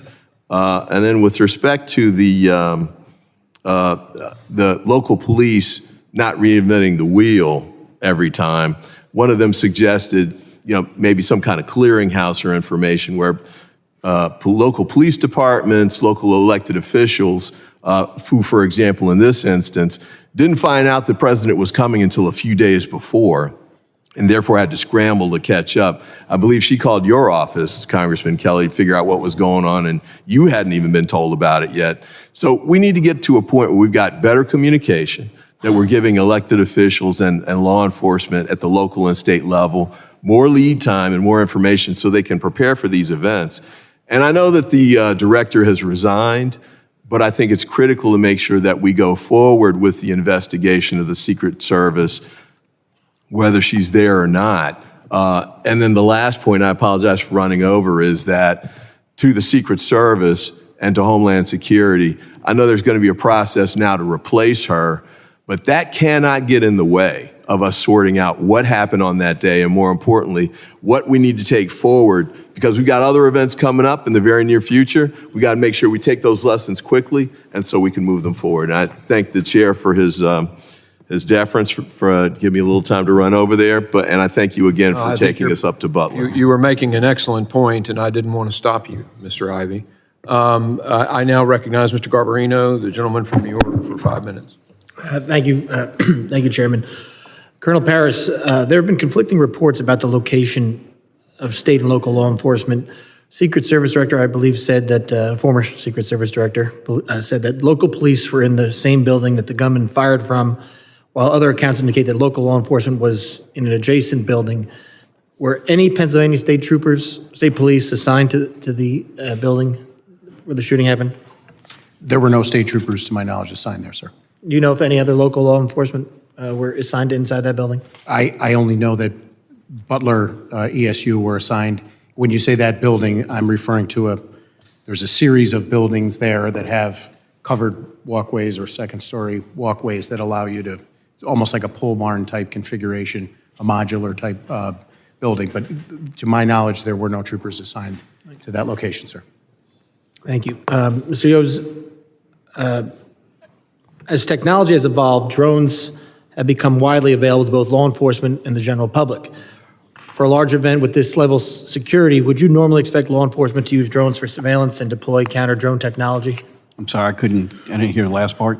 Would you normally expect law enforcement to use drones for surveillance and deploy counter-drone technology? Well, obviously, as I mentioned earlier, I just in my experience at this location is there are a number of elevated locations that should have been secured. There are a lot of ways to secure that. They could be with individuals assigned to it, but certainly an overwatch to be able to get a good visual of those locations is paramount. So it's been reported that the Secret Service apparently did not use drones for surveillance, but the shooter was able to fly his own drone over the area earlier on the day of the rally and get aerial footage of the site. Do you know if that's true? I have no direct knowledge. Were you, okay, so, and you know if whether or not local, state, Secret Service enforcement was aware of any drone use? I've heard the news reports, but I have no direct knowledge. Would you consider this a major security breach? Absolutely.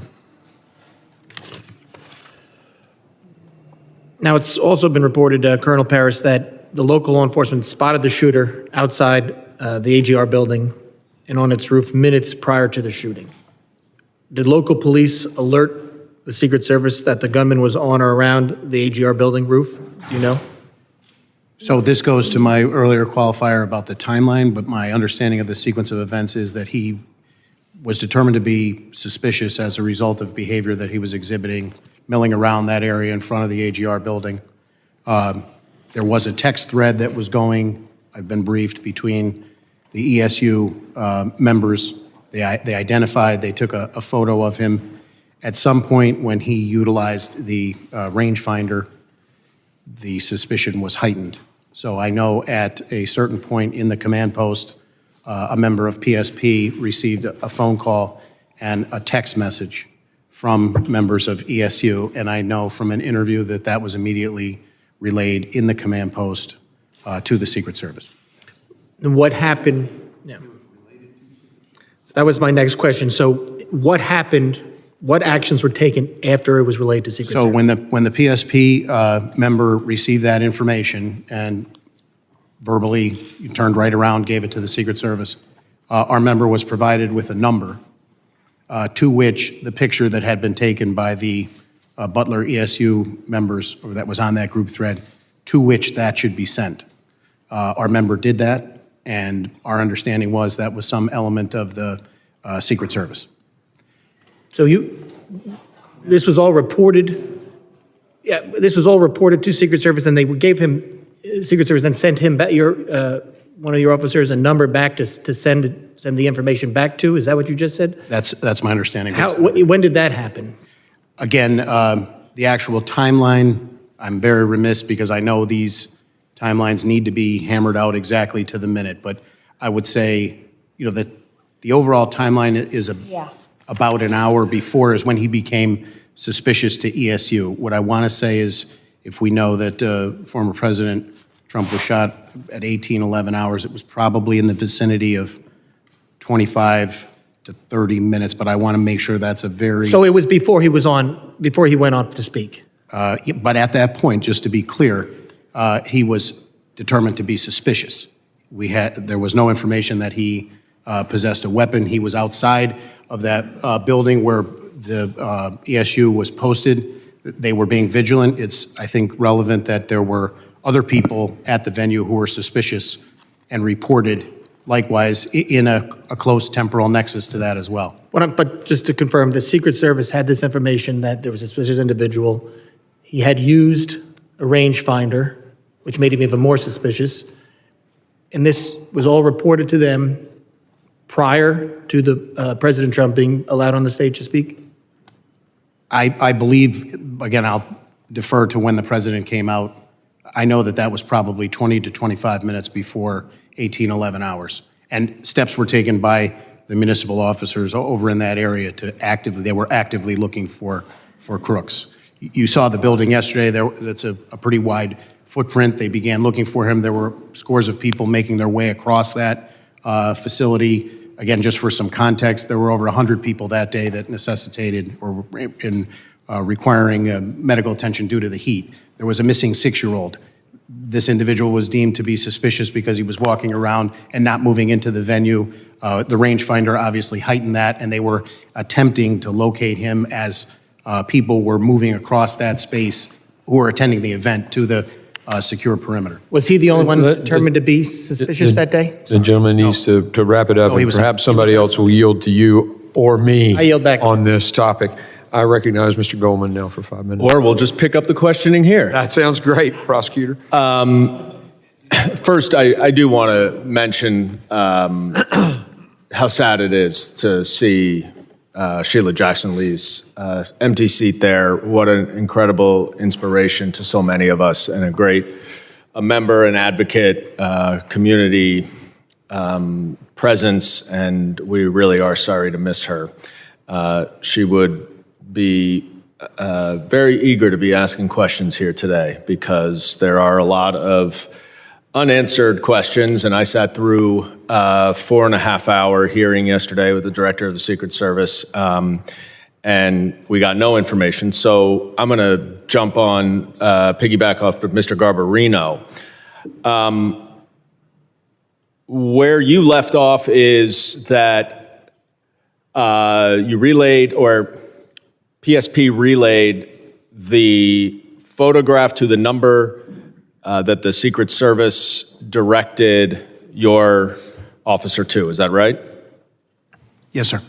Now, did anything come back? Any instructions or directions come back from the Secret Service? So again, that is left to the after action. We're trying to come up with a sequence of events that led to crooks on top of the building where he ultimately took the shots. So right, but you said, I'm trying to find, I don't need the specific timeline. I'm trying to just figure out the sequence, because you said that many of your officers or Butler ESU officers were looking for crooks. That was after that photograph was relayed to the Secret Service? My understanding was after the photo was relayed to our trooper in the command post, and yes, Crooks was in that area around the building.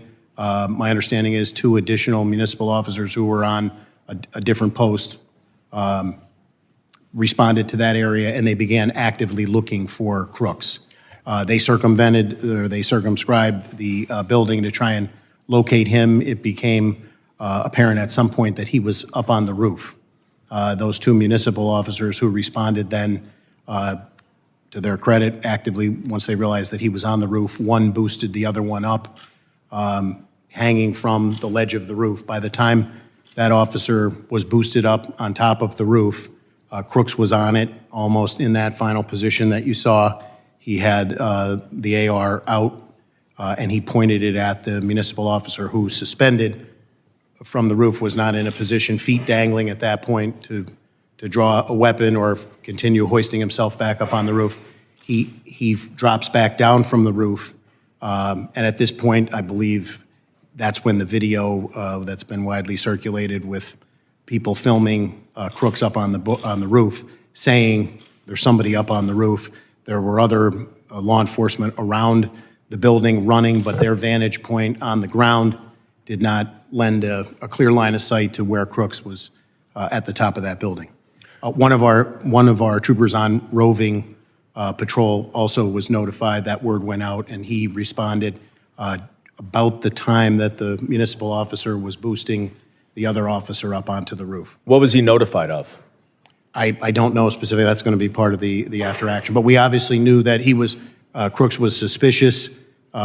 He had not gone into the venue, and they were actively doing everything they could to try and locate him. So the local officers who were outside of the perimeter in charge of securing the outside perimeter area, one way or another understood or got direction that they needed to try to find Crooks, presumably to ask him questions, interview him? Is that what the protocol is? Clear about, I don't want to speak for I haven't seen the Secret Service operations plan, what their responsibilities were and what their understanding of those were from the Secret Service. I don't want to comment on it. But somehow they got the message. Somehow that there they was knew. information that he was suspicious. By the time that municipal officer was hoisted up onto the roof and saw him, he had the weapon out. Do you know how long it was between the time that the photograph was relayed to the Secret Service and the time when the officer was trying to hoist himself onto the roof? So that's a critical, detailed, salient question. I would answer it from the reverse time period from if the first shots rang out at 11 hours.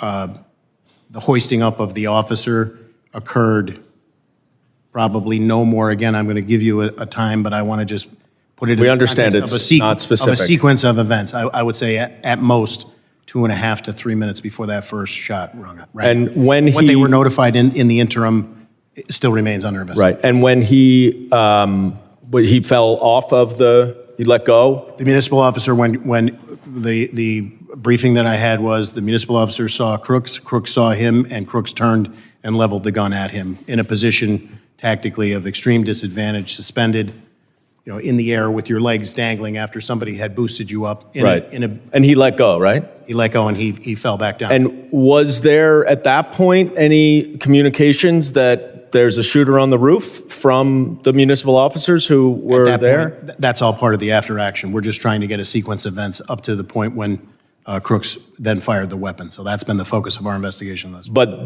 there was at least, you said you thought 2.5 to 3 minutes between the time when the municipal officers tried to hoist on top of the roof, Crooks pointed the gun at them, they dropped, and then between that time and when he fired the shots.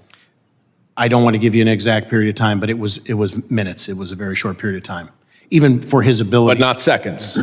I would say minutes. But I would be remiss if I gave you, and I want to be very clear on the record.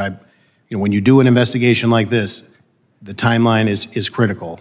You're asking me, I was briefed, I'm answering to the best of my ability right now. And I know my time is up. Colonel Paris, I want to thank you for providing us with this information. It was incredibly disappointing that the director of the Secret Service did not provide any of this information yesterday. I think it is good that we're going to have somebody new at the top, but just having somebody new does not answer the questions. And Couldn't agree more. Mr. Chairman, I know you are working diligently to try to get witnesses here. This is not an academic exercise. This is not something that the American people can wait 60 days for. With these gaps in information, there are conspiracy theories, there is disinformation, 100%. And all of our safety is at risk, political violence is escalated, and we need to know these answers. I thank you for bringing these witnesses here. And Absolutely. And I appreciate the tag team between two sides to get to the details on this, because this is poignant Very poignant. I now recognize Ms. Green for 5 minutes.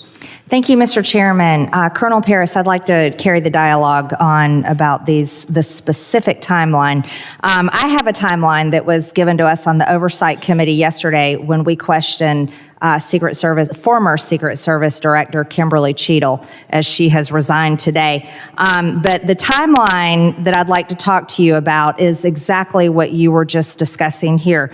18 minutes before President Trump took the stage, it was at 5:45 that the Butler County Emergency Services noticed Thomas Crooks on the roof, took a picture, and reported it. You stated just a few minutes before in your testimony that police or PSP were given a phone number to the Secret Service and that Butler County Emergency Services texted or sent the picture. Was that a text? Was that a digital platform? Was it an email? How did they send the picture? So just to be clear, at that period of time, at 1845, I don't believe the testimony was 5:45 p.m. 5:45 p.m., yes, ma'am. He was not up on the roof at that point, is my belief. No. Emergency Services noticed Thomas Crooks on the roof. This is the timeline that we have. Took a picture and reported it. Who did they send that picture to? Just to be clear, they were posted in the AGR building and took a picture of him. That's what you're. Yes. Who did they send the picture to? So I only know from interviews what I can confirm to my knowledge and belief here today that a member of Pennsylvania State Police inside of the command post received that information telephonically and by text, relayed it to the Secret Service, and then was given a number to follow up on. And that was based, again, heightened suspicion. How did they relay it to Secret Service? I believe that they verbally turned and said in the command post, this is information that I just received. And then in follow-up to that, as directed from the interview that I was briefed on, that was forwarded by text as requested by the Secret Service. Can you give us copies of that communication and that phone number that was given to them was for Secret Service? So that's part of the ongoing investigation, and I would defer to the legality of. Can you find that information and provide it to our committee? I will look to see if legally I will consult Chief Counsel within the State Police, but it is an ongoing criminal investigation at this point. So after it was reported, President Trump took the stage at 6:03 p.m. All of this took place. This was 18 minutes before President Trump actually took the stage at 6:03 p.m. President Trump was shot in the face at 6:11 p.m. This has all been reported, these timelines. Why do you not have a timeline? Because it's not the timeline is going to be critical for the after action report. Obviously, we're conducting an investigation with the FBI.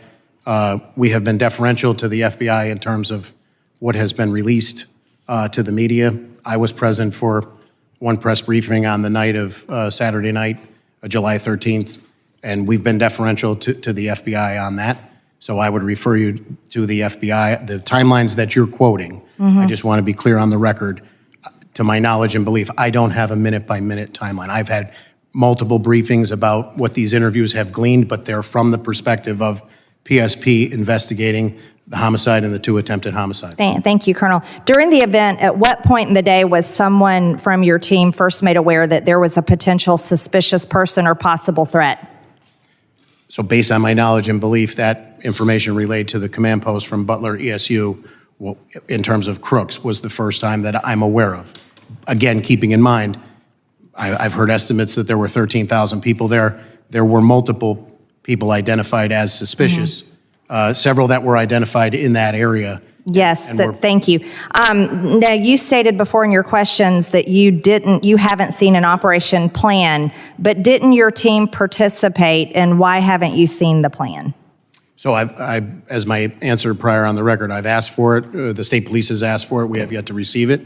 And my understanding is that our walkthrough with our commanders and our area commander was to delineate what our responsibilities were, and we endeavored to fulfill those responsibilities. Who was the Secret Service agent in charge of the advance team? I don't know the name of the agent. How was PSP supposed to communicate with Secret Service on the advance team?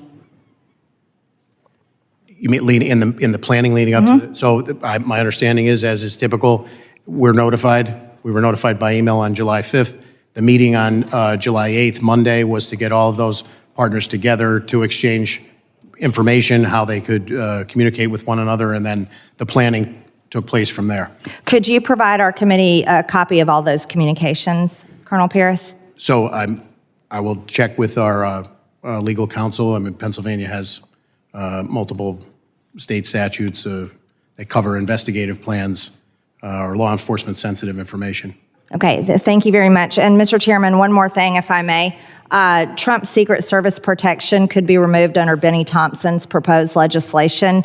This legislation was introduced while the politically weaponized government was prosecuting former President Donald Trump. This would leave him at risk. I'd also like to state for the record for this committee that over 140 inmates are murdered in prison every single year.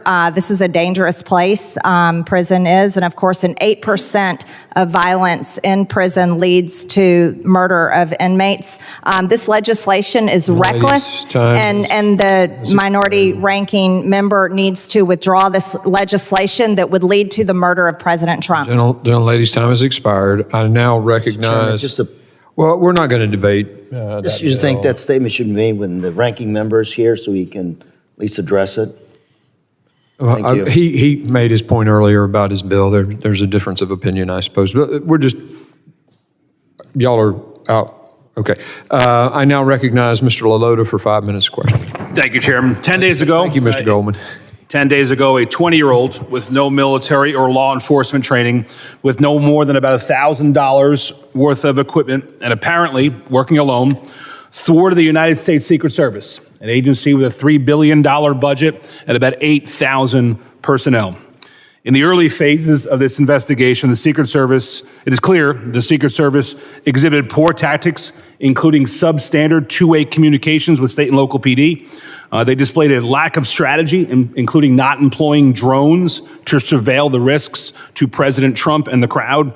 And since July 13th, the Department of Homeland Security and the Secret Service, evidenced by them not being here today, has avoided accountability by, among other things, avoiding hearings like this. The attempted assassination of former President Trump, the leading candidate for president in 2024, shocked the conscience of nearly every American, regardless of party affiliation. We, the members of the Homeland Security Committee from both sides of the aisle, are here today to ask questions and about those who are in charge that day, to hold the Secret Service accountable, but more importantly, to ensure this never happens again. Chairman, thank you for hosting this hearing. Colonel Paris, you're the commissioner of the Pennsylvania State Police Department? Yes, sir, I am. And your testimony, sir, is that approximately 25 minutes, and won't hold you to the exacts, but approximately 25 minutes before the first shots were fired, that local law enforcement officers identified Crooks as suspicious? As suspicious, yes, sir. And what was it that led those officers to conclude that Crooks was suspicious? My understanding was that he was milling about, and he stood out to them because he never made his way to a point of ingress to the venue. In defense of possible hypotheses, could have been waiting for somebody, could have been delayed, but he stood out to them, and they, from their vantage point at the AGR building, identified him as suspicious. That was 62 minutes prior, as I understand the timeline. That first one, it was 25 minutes prior for the rangefinder. Thank you, Chairman. And Commissioner, with respect to him being suspicious, were there other folks who were also in the crowd identified as suspicious by law enforcement? I have been briefed that, yes, there were multiple individuals, which would be consistent with normal operations for a detail like this, that are identified as suspicious. Can we take that as a single-digit number of other folks? The number that I was briefed on was single-digit, but I can't say definitively that I was. What number were you briefed on, Colonel? Excuse me? What number were you briefed on? I believe I was briefed on an additional 3 individuals. Okay, so Crooks plus 3. My understanding is you had about 30 Pennsylvania State police officers at the time of the rally? That were assigned to the detail, both responsibilities of the detail, yes, sir. And were all of them assigned to your area of the perimeter, not the interior where the Secret Service held the most jurisdiction? I'm confused by your question, sir. My understanding, and what the committee has been told, is there were two layers of defense of President Trump. One, the interior, which the Secret Service held the most domain over, and two, the exterior perimeter, which had ceded a lot of authorities to state and local. Is that your understanding as well, Colonel? So I don't want to get convoluted with different perimeters. I'm familiar that there was a VIP seating area up front.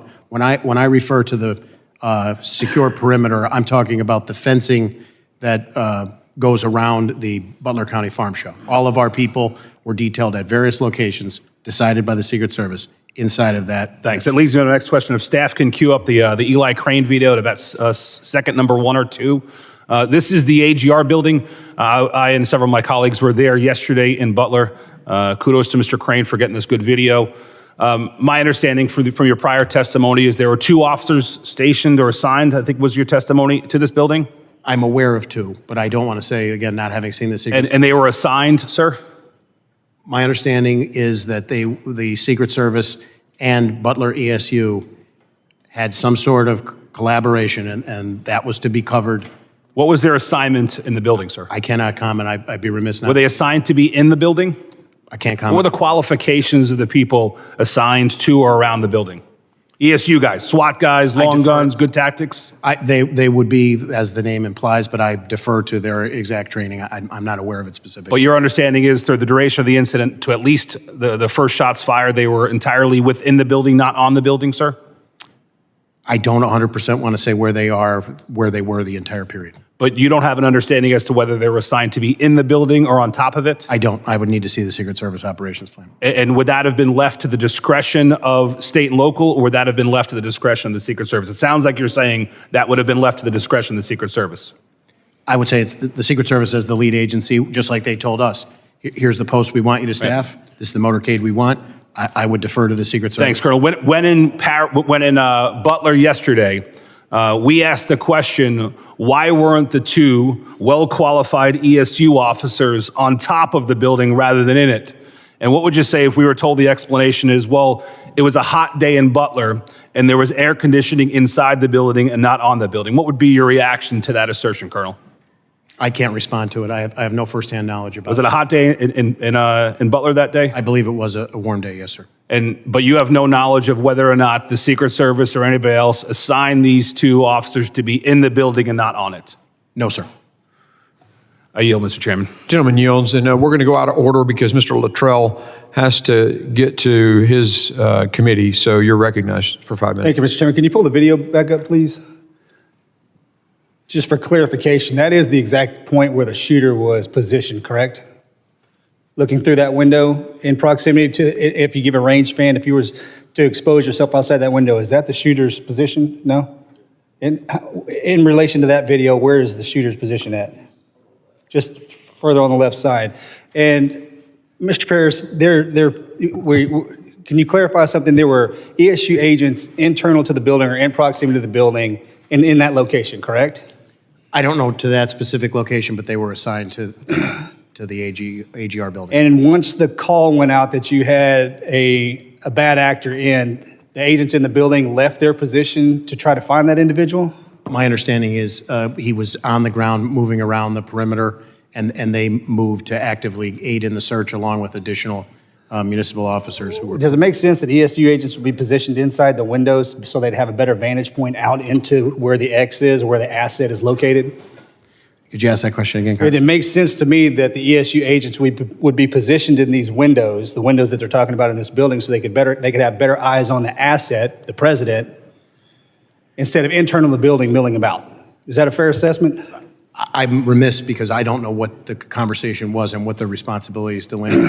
I think my concern is if we did have agents, let's just speak hypothetically here, if agents were positioned in these windows in order to provide protection for the asset, and then they were released, and I'm assuming they work in pairs, correct? There's only 2 of them, or is there 4 of them in the building? Do we know the answer? From my briefings, there were 2.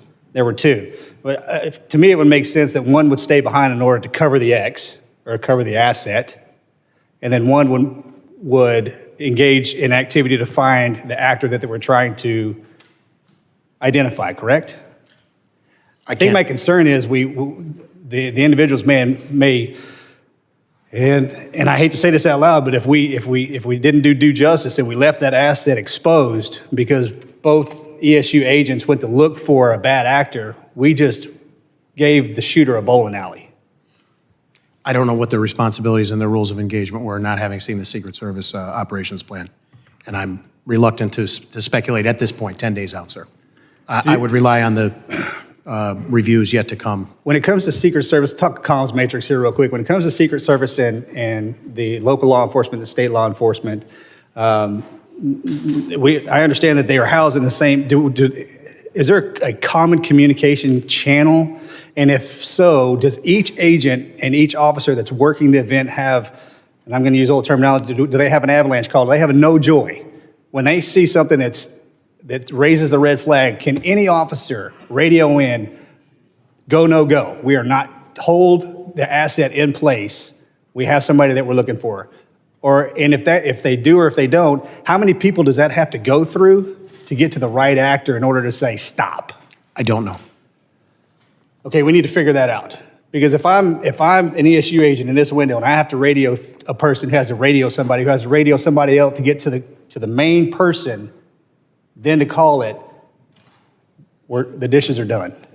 I'm aware of 3 radio systems in operation, PSPs, the Secret Service, and Butler counties. All communicating on different channels. Technically, yes, but the integration occurs, I can only speak from PSP, our integration occurs by us having somebody inside of the Secret Service command post. Again, for an incident of this magnitude, in theory, the more people you have on the same channel, if there was a medical emergency or lost 6-year-old and everybody keys up at once, it paralyzes your communication. I understand that, but if there's one specific channel that you can go to call an avalanche and say, which is freeze the asset, I think that would be necessary. Now, you mentioned something earlier. You guys have done about 20 events this year in Pennsylvania. And you spoke, it's common. Now, the military folks in this room are going to understand this. The first month of deployment and the last month of deployment are the most dangerous times to be in combat. One, because you get there the first month, you have no idea what's going on. And then you're there and you get common. You get complacent. And before you leave, that last month, situational awareness kind of dies down a little bit, and that's when bad things happen. There's absolutely nothing common in protecting a president, ever. And as we move forward, I don't want that to be a term that we use, because common just got our president, our former president, shot. And if these assets would have been on high alert, and I'm not saying that they weren't, but when things become common, we get complacent. I've instructed our commanders moving forward, if there is any, my expectation would be that through the collaboration and the planning of these events, you want more people there, you want people voicing issues and everybody operating on the same page in a unified command. But I have instructed our commanders, the ops plans get reviewed prior to this up through our Deputy Commissioner of Operations, Lieutenant Colonel Bivens, seated here behind me today. But as a result of this, if there are any issues that our people see, we are ordering them to flag them, and we'll work collaboratively moving forward for the remainder of the season and moving forward. Thanks, sir. Thank you, Mr. Chairman. Gentleman yields. And our witnesses, at any point where we're going to probably go at least another hour here, if you need to take a break, just let me know and just give me the high sign or a thumbs up. Y'all are okay right now? Or are you? Yeah, we can take a break. Take a break? All right, we'll do 5 minutes and 5 minutes only. The restroom's right down the hallway to your right. Adjourn.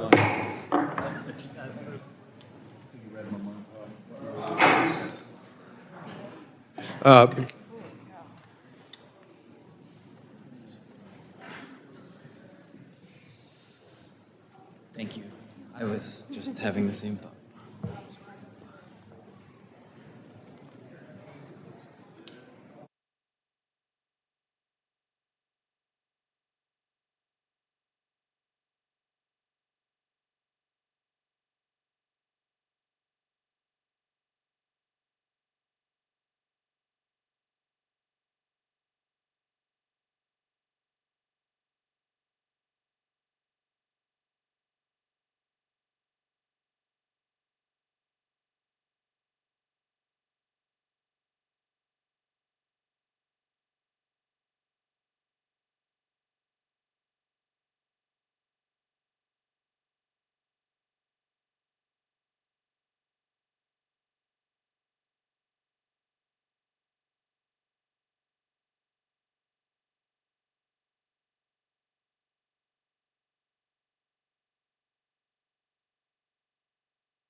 Order. I now recognize the gentleman from New Jersey, Mr. Menendez, for 5 minutes. Thank you, Chairman. Thank you to our witnesses for appearing here today. I just want to join my colleagues in remembering our colleague, Sheila Jackson Lee. She was incredible at this job. She was brilliant. She was tenacious. She was tough, but she cared about her district, cared about this country. And perhaps my favorite thing was her taking the 5-minute clock as a recommendation as opposed to a hard set time. But to the matter today, I just want to ask Colonel Paris, how many times have you worked with the Secret Service on events like this in Pennsylvania? So year to date, we're in the low 20s. So low 20s just this year? Yes, in an average year, it's about the same number, but given the election year, there's more. And I'm sorry for not knowing this, but in your entire career, that would make it roughly how many times? Dozens, I would say. Okay. And do you find that there's, for each event, despite whether it's in Philadelphia or Butler, a standard process and set of procedures that are followed every single time? In terms of the planning of it? The consistency of the planning of the event? Yes, I would say there is a consistency of the planning based on my experience, yes. Not much variation. There is a set plan that the Secret Service administers with its state, county, and local partners? That's been my experience, yes, sir. Was there any change or deviation? Not to my knowledge. Okay. I benefit from so many of my colleagues on this committee who served in law enforcement, served in our military. I did not. I want to ask you a question. From the time that a law enforcement officer was hoisted up, was identified by the shooter turns his rifle on him, how long between that encounter and the first shot? So I'm glad you asked me that question, Congressman. I'd like to clarify. So it was a matter of seconds. Okay. Because I think earlier it might have been minutes. Correct, and I appreciate you asking that question and allowing me to clarify it on the record. When I assigned that number, which again, I don't want to get locked into a timeline of 3 minutes before, that's probably a total amount of time that he was on the roof. When the one local officer hoisted the other one up and subsequently falls, releases himself after being faced with that. Shooter shuffles across the roof, takes his first. He's already, I believe, close to being in his final position there. Okay. And I'm told it's, again, sequence of events, not a timeline based on the prior criteria laid out, but seconds after that is when the first shots rang out. That's helpful, and the chairman and I were conferring on that because it would have been there's many failures on that day, but it would have been a critical failure if a gunman had turned his rifle on law enforcement and no one had pulled the president off the stage if it was a matter of minutes, but seconds. Thank you for allowing me to clarify. No, of course, and thank you for answering the question. Just going back to the general process that you've seen over your distinguished career, were there any specific challenges that you and your team faced during this event? None of which I'm aware, to my knowledge. The planning on the PSP side, as per our interface with the Secret Service, was routine. Okay. And you mentioned earlier that in your experience and the standard protocol, a Secret Service engages with its state, county, and local partners. They have a plan. They work with their partners to implement the plan in the lead up to the event, the day of the event. Is there an opportunity for the state, county, and local partners to provide input, given that they have more familiarity with the area? Butler Police, you yourself have more familiarity with the area. Is there an opportunity for you to provide any feedback to the plan that the Secret Service comes to you with? In my past experience, yes. And in my past experience, I found the Secret Service very open and collaborative. We enjoy a very strong working relationship with them. And again, there's that fine line where the deference is that they're the top comm under a unified command. It's their incident. But certainly we would endeavor to give them any local nuance that would make the planning more successful and more safe. I appreciate that. One of the things we touched on multiple times today is the multiple lines of communication, 3 different signals that were being used, a command center.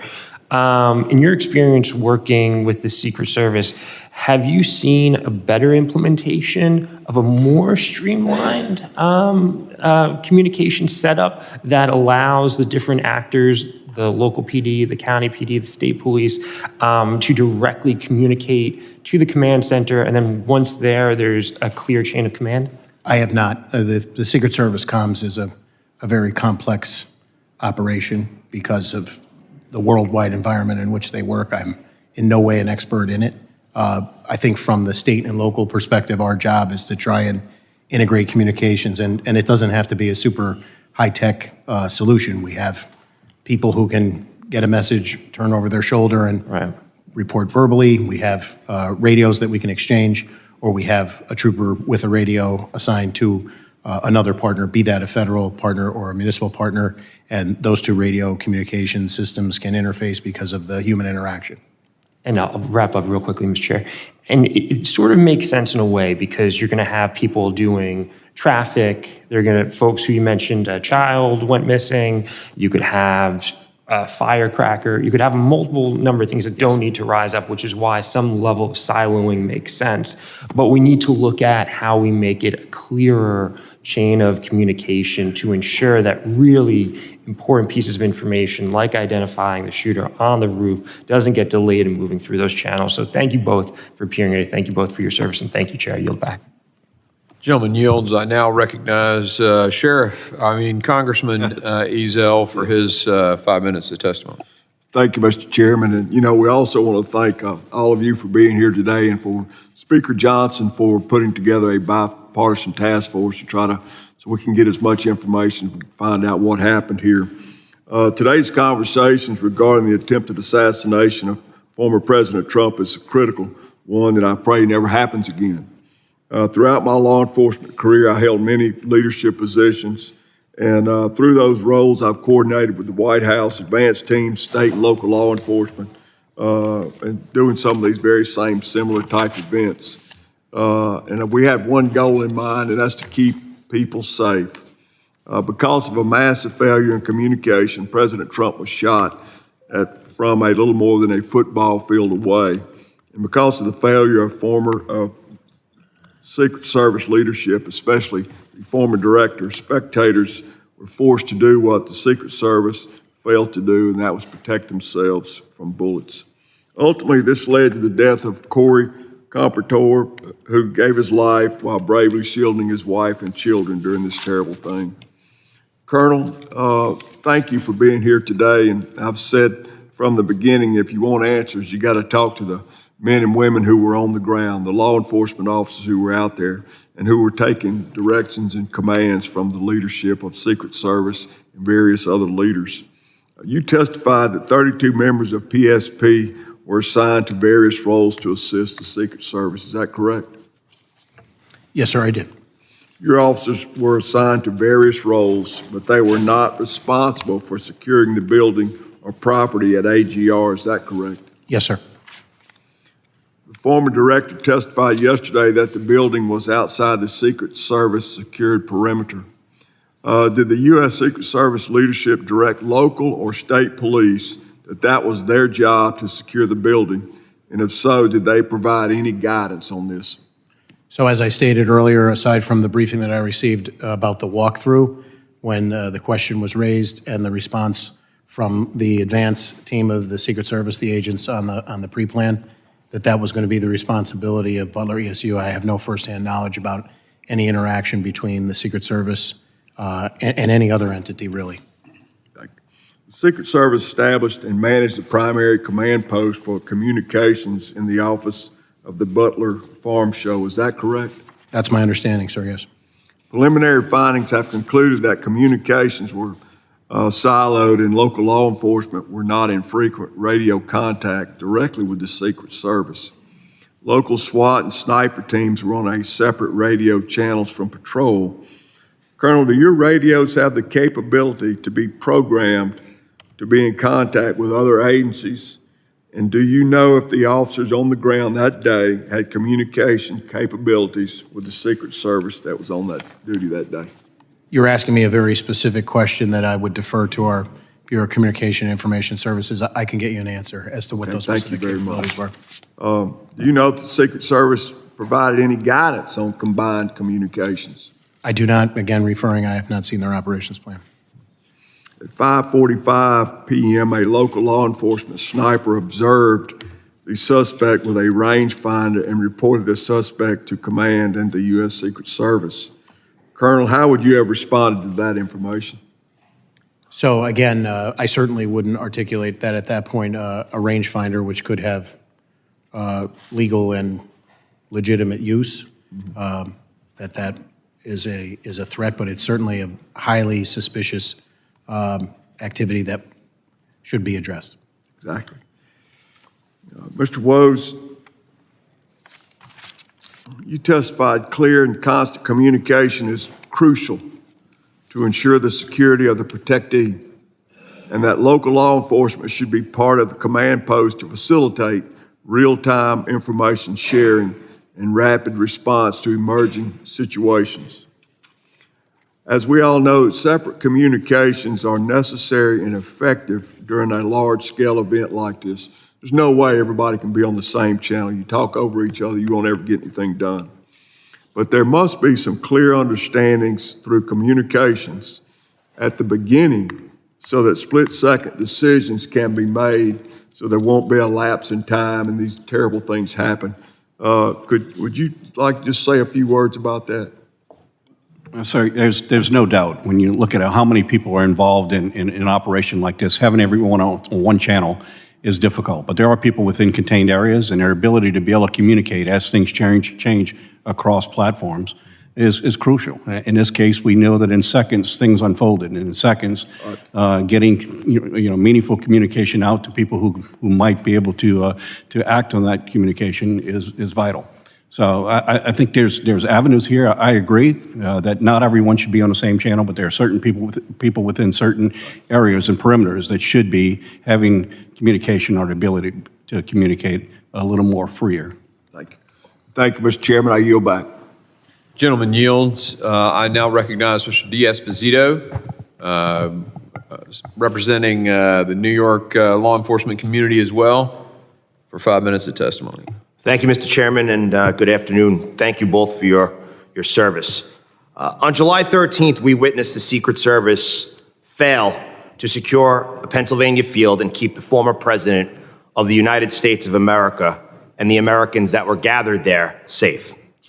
While President Trump thankfully survived this horrific attack, Corey Compatore, a volunteer fire chief, a father, and a husband died while shielding his family from the assassin's bullets. Two others, David Dutch and James Copenhaver, were both struck by bullets and are still recovering. The Secret Service failed. Quite frankly, they failed miserably. And Colonel Paris, Mr. Yos, Mr. Ezel, myself, we could probably combine our law enforcement experience and have no question that there was failures that day. We could probably ask someone who just graduated from a police academy or a veteran with 40 years on the job, and they would agree. So my first question is to Colonel Paris. I know that you mentioned over the last year you've had close to 20 interactions with the Secret Service and visits. During his presidency, Pennsylvania has been the second most visited state by President Biden. If you could go over again, what is your coordination with the Secret Service? What does it normally look like ahead of a visit from the President of the United States? So I would say the basic timeline is the same. We are notified at some point that there's going to be a visit of a protectee or the president and everybody in between. The venue is ultimately secured, the logistics, and then there's planning at the request of the Secret Service, and our default position is to attempt to partner and give them all the support that we can. Okay. Now, I know that Mr. Menendez had similar questions, but I just want to reiterate because I think it's critically important. Of the dozens of times that you've dealt with visits from the President of the United States, and I'm sure you've thought about this dozens and dozens of times at this point, and read through emails and thought about different incidents, compared to the incident on July 13th, was there anything different from the way that this was handled? Not to my knowledge, sir. Okay. So at approximately 5:51 p.m., Pennsylvania State Police notified the Secret Service of a subject with a rangefinder. That was 20 minutes before the gunman shot President Trump and 2 others. This is for either one of you. What should have happened next? So ideally, I would say that Mr. Crooks could have been encountered and intercepted. That would have been the ideal. Mr. Yos? Well, I have no direct knowledge. I want to make that clear, but I think also you need to assess the threat and determine whether there's a need to withhold the asset from the stage. So I think we all know what should have happened, right? 20 minutes passed. There was someone who eventually took a shot at a former president of the United States and killed 2 innocent Americans. So we know what did happen. We know what should have happened. What do you say to those that are saying that local law enforcement failed to provide adequate security at this rally? As I stated earlier, based on everything I know up until day 10, I only am going to comment on the Pennsylvania State Police, and it's my belief as I sit here, based on all the information that I have, that we met or exceeded our expectations for that event. Am I saying that the event was a success? Obviously, it was not, and our hearts go out to those affected. Mr. Yos? I will echo the fact that that local law enforcement plays a huge role and must. I don't think the federal agencies have the ability to be, with bandwidth, to be able to have this event without coordinated effort with local law enforcement. To my knowledge, local law enforcement did what their responsibilities and directions were. And Mr. Yos, we've corresponded about this prior, but I just want to, in the last 20 seconds I have, the United States Secret Service established and managed the primary command post. Would you agree, Colonel, that in the United States of America, we have a serious issue when it comes to law enforcement and communicating through multiple jurisdictions and agencies at a singular event? I would say the short answer is it depends, but communications are always a critical piece to any successful operation. So I agree it does depend, but I do have a concern when some people's lives are on the lines, when we are supposed to be protecting an asset regardless of who it is, but especially someone who was it was the President of the United States. The fact that law enforcement agencies are communicating at such a critical time via text message is a problem. And it's one that I think this committee and other committees need to take a real hard look at. Mr. Chairman, I yield back. Gentleman yields. I now recognize Mr. Strong for a 5 minutes question. Thank you, Mr. Chairman. Thank you for being here today. I think we all agree that none of us ever wanted to be holding a hearing like this. As we have covered, the Secret Service relies on federal, state, and local partners to coordinate and secure events to ensure the safety of its protectee. As both of you rightly emphasized in your testimony, Secret Service is the ultimate responsible and the final arbiter of any and all security matters affecting their protectee, full stop. Mr. Yos, you also went on to highlight the importance of mutual respect, trust, and shared commitment in the relationship between Secret Service, the state, and locals. I was pleased to learn that Director Cheadle has tendered her resignation. This is the first time we have seen real accountability from the director following July the 13th. It is my hope the truth will now come. Her lack of leadership following the assassination attempt has not only impeded the ongoing investigation and eroded the public's trust, but it has also the potential to erode the mutual respect and trust that are fundamental to this relationship between the Secret Service and partners they rely on.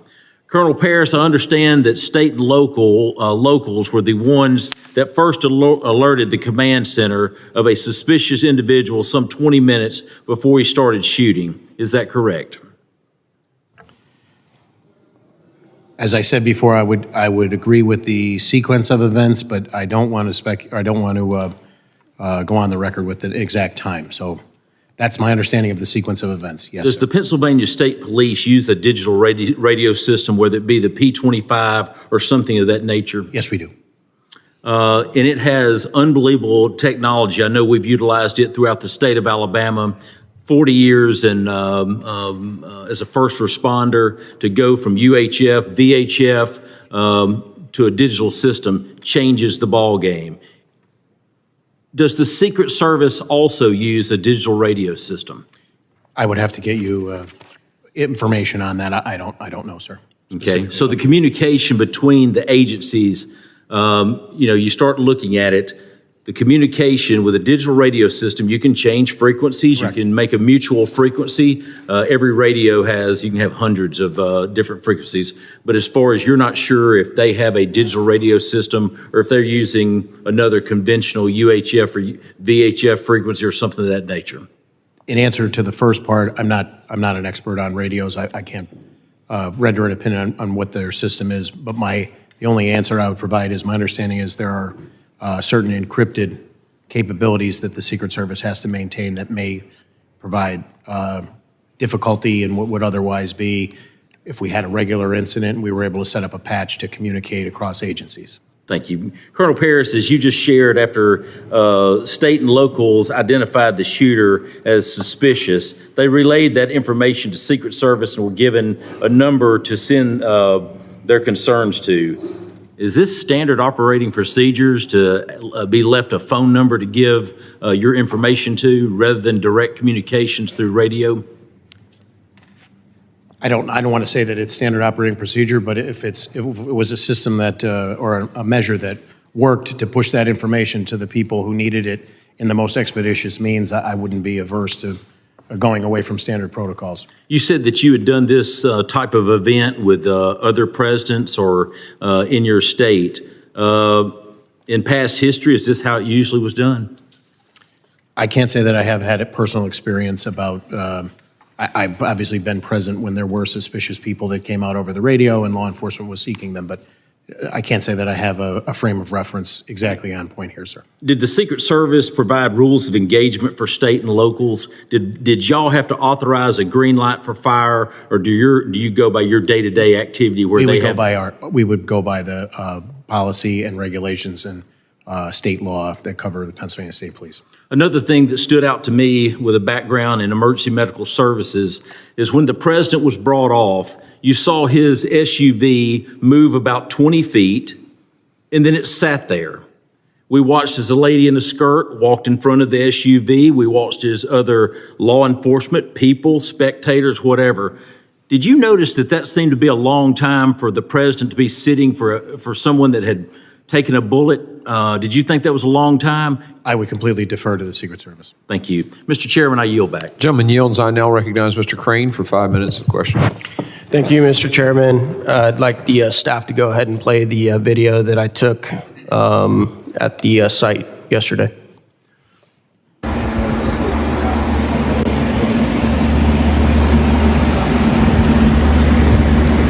All right, guys, I'm up here on the building where the supposed sniper took a shot.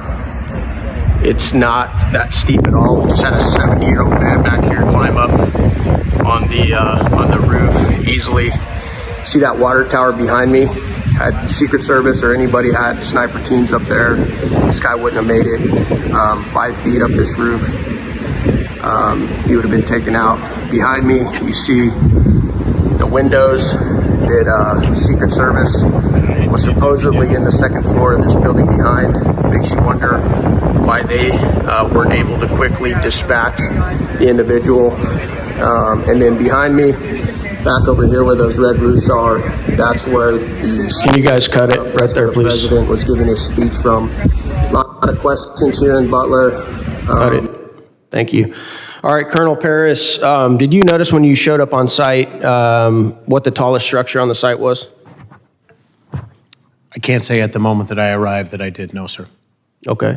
Now that you've had a chance to go back and look over it, what is the tallest structure on that site? The water tower, sir. Absolutely.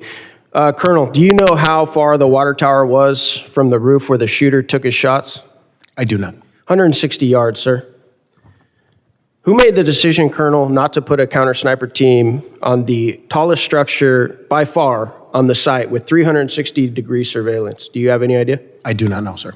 Okay, we'd like to get that answer. Did you see the video that showed me sticking my phone out the second story window? Did you see that? Yes, sir. Okay, exposing the coverage of the window of the entire roof. Are you aware that local law enforcement and Secret Service had full access to that building in that room? My understanding is that they did. Yeah.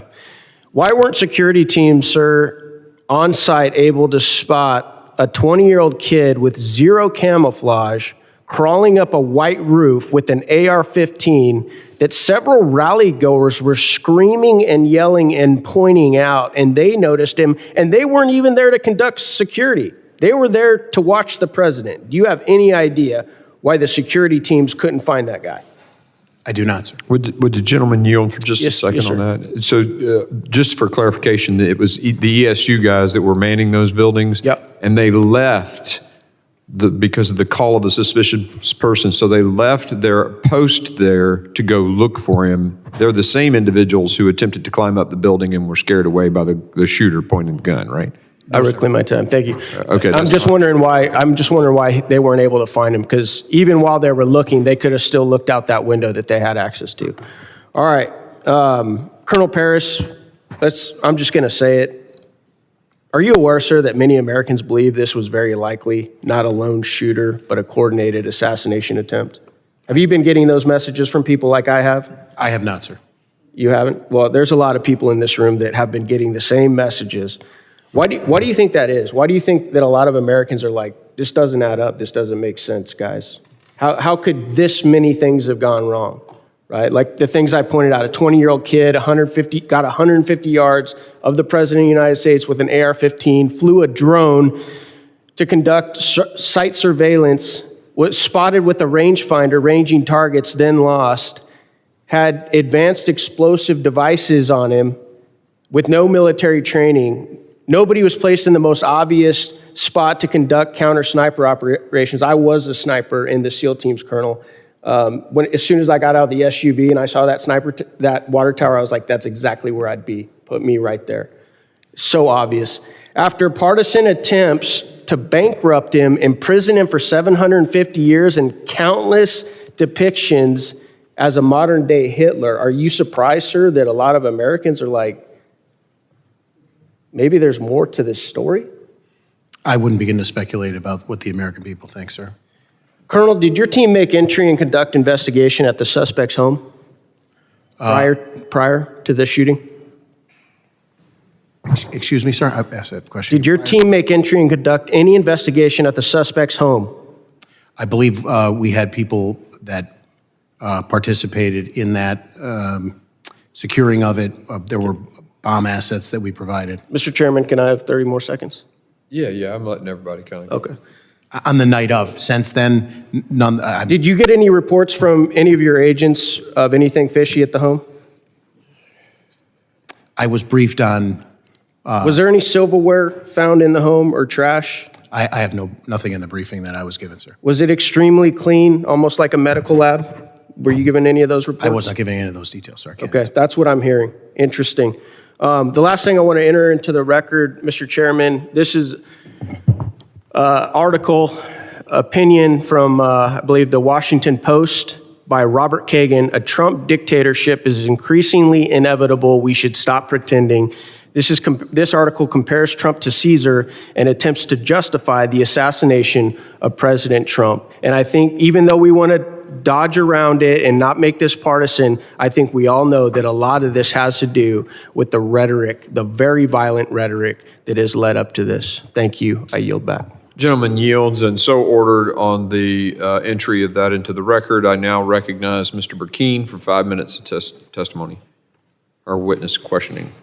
Thank you, Mr. Chairman. Alexander, would you mind moving that just a little bit forward here so I can... Colonel Paris, can you see that, or am I obstructing your view?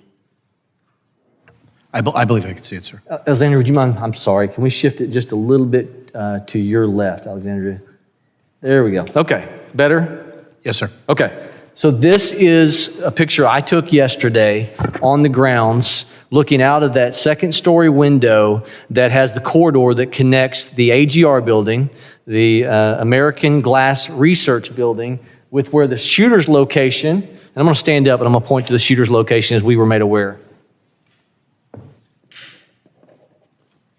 From that X is where the shooter was shared with us. His body was found. From this viewpoint, there's some videos that make it look like he's more this direction, but from the perception, it kind of is confusing. But he was more towards that opposite side. This window, second story, it's the second window from the right side. That window has this view where they could clearly, those ESU officers that were stationed, given access by the property owner to that window, could see the shooter had they been stayed in that man position. This is there moving towards the location of President Trump with the red barns back here. His stage was right in front of that. And you can see a window here that is absolutely going to obstruct the view to be able to look to the 20 or 30 different barn structures, the cattle building, the sheep building, the hog building, the rodeo arena by the pond, the many structures. There's 50 buildings within a 500-yard radius of where President Trump was at. So many vulnerabilities. Do you see a problem with that window being in the way of someone being able from this position to be able to take care of the asset? A casement window would present a tactical concern for full field. And I understand potentially, this was air conditioning on top of this second story building wasn't, and so maybe that was a consideration. But ultimately, Secret Service is the one who made the determination of placement or contacting or making sure the plan was in coordination with the property owner for gaining admittance from the property owner for this second story window. Is that correct? That was Secret Service's plan. Correct. Ultimately, it's on this. It's on Secret Service for that plan. All right. My question is, if it's their plan, did they not indicate that someone had to stay manned in that location? Because we're being told that when the two officers, local PD, were trying to lift themselves on the opposite side to get a look at the gentleman, and he turns his gun and then they dropped off the building, this would have been a perfect opportunity, someone to be on the radio, they could have taken him out from this location. Did the Secret Service plan not include directives from staying in those positions? I don't know, sir. You don't know. All right, here's another question. With the 2 minutes that you said that there was an opportunity from the time that they were hoisted up, looked at the shooter, you're given the responsibility, as just as delegated in the outer perimeter, to secure the area. Why weren't they able to immediately call their supervisor, who would then be authorized to issue a hold on the asset or a get him off the stage call? Why does it have to be, as your testimony says, they took a picture, sent it to Secret Service 20 minutes before the incident of the shooting, and they have to wait for a response? Why is not the line of communication, I understand they're on different radio frequencies, why were they not empowered to say, if we send something suspicious, then state police, local law enforcement, sheriff's department, each one, the head official of each one of those departments, if we entrusted them with enough responsibility to secure that environment, then we ought to give them the responsibility to issue a hold call because of something that they see as a threat. Are they empowered to do that, or does it have to all go through Secret Service to issue a hold? I can only say what I know about the state police operations plan, and I do not know the answer to your question, sir. So I do not know the answer. I don't know what the protocol would be to issue the hold order. And just as a point of clarification that I tried to clean up with the congressman from New Jersey before, when the two municipal officers one was hoisted. Can I jump on that 2 to 3 minutes, because I got limited time here. Just to make sure, that was seconds before. That was seconds before Crooks started firing. Okay, you had said earlier today it was 2 to 3 minutes, but you were saying seconds I cleaned that up before. for the second time. Yes, sir. Okay. But even if they're hoisting, your testimony today, if I understood you correctly, it was two different officers that were hoisting to get a look at him, not the ones who were manned in this view. That is my understanding, yes, sir. Okay, so had they remained in there, they immediately would have seen the incident taking place if they were on the same line of communication, and they could have taken the asset out. I'm remiss to say that because I don't know what their general rules of engagement and assignment were from the Secret Service. It just looks to me like a major breakdown of communication. This procedure looks to me like it is lapsed with the ability of someone who, if they entrust them with the ability to secure these perimeter, they ought to be empowered enough to be able to give the authority on their comms to issue a hold. I don't understand that. With that, I yield, Mr. Chairman. Gentleman yields.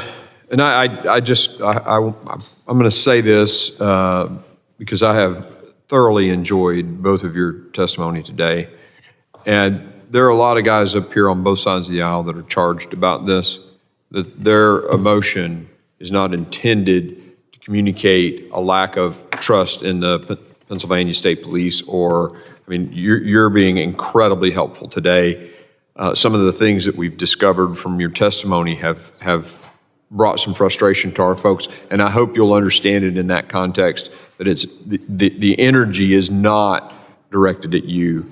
The failure to set up appropriate communication systems and to make decisions when they become aware of someone pointing a rangefinder is what's got people upset. And that's on Secret Service. So I just wanted to make sure y'all heard that from me. Yeah, Mr. Chairman, if I was amped up a little bit, I concur. So greatly respect what you're doing. Yeah. I now recognize Ms. Lee for 5 minutes of testimony. Thank you, Mr. Chairman, for having this hearing and for organizing this committee's trip to Butler, Pennsylvania. For us, being on the ground in Butler, Pennsylvania yesterday made clear the severity of the security failures on Saturday, July 13th. Those failures that almost allowed former President Donald Trump to be assassinated. Unfortunately, what has followed that failed assassination attempt is an erosion of public trust related to those responsible for keeping the president and the attendees of the rally safe. We've heard that because of a sloped roof, law enforcement was not able to safely secure the area that day. We've heard reports that certain officers abandoned their posts due to weather conditions. We've heard the Secret Service attempt to shift blame to state and local law enforcement, asserting that they failed to secure certain areas in the perimeter. Secret Service Chief Cheadle's resignation this morning is the first of many steps that need to be taken, and today's hearing is just the beginning of our process to get clear, accurate information about this issue, about the failures associated with that day, and ensure that not only Congress, but that the American public get the answers that they deserve about these events. Mr. Yoes, I'd like to start with you. The Secret Service is always the lead in providing security for these types of events that involve one of their protectees, but they clearly rely on their partnerships with state and local law enforcement as they move to different locations around the country. Are you concerned that former Director Cheadle's comments to ABC News, which many people heard as blame shifting to local law enforcement, could undermine the level of trust between state and local authorities and Secret Service when they come to communities around America? Yes, I absolutely do. And our organization actually issued a press release stating just that. Our relationship, it's impossible for a federal agency to do their function without including local law enforcement. That's a given. And that relationship is built on trust. And when comments were made, like what made on ABC, then we felt the need to call her out on it. And do you believe that the federal government's statements to the public, to the American people after this attempted assassination have helped or harmed public trust in law enforcement overall? You know, I'll say this. The very powers that we have, or the ability to do our job as law enforcement officers, is directly related to trust.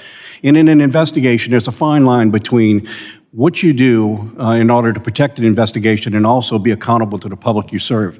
And when you don't walk that fine line, then it does create distrust. And it does cause a lot of confusion. A lot causes people to fill in their own blanks. And as a result, this is what we see. Sharing accurate information is important to keep everyone informed so that it doesn't run in different directions. And as the American people wait for an after-action report, what can or should law enforcement agencies at any level be doing to address concerns about transparency and protect that public trust? Well, I'll start right here. I mean, you have the Pennsylvania State Police it filled in a lot of gaps that should have been filled in a long time ago. This is information that should be known to everyone. It is essential facts. It doesn't change. It is what it is, and sharing this information lets everyone know exactly what occurred and gives us some insight of things that we need to correct. And you've been here now throughout this day, throughout questioning from a number of members of this committee.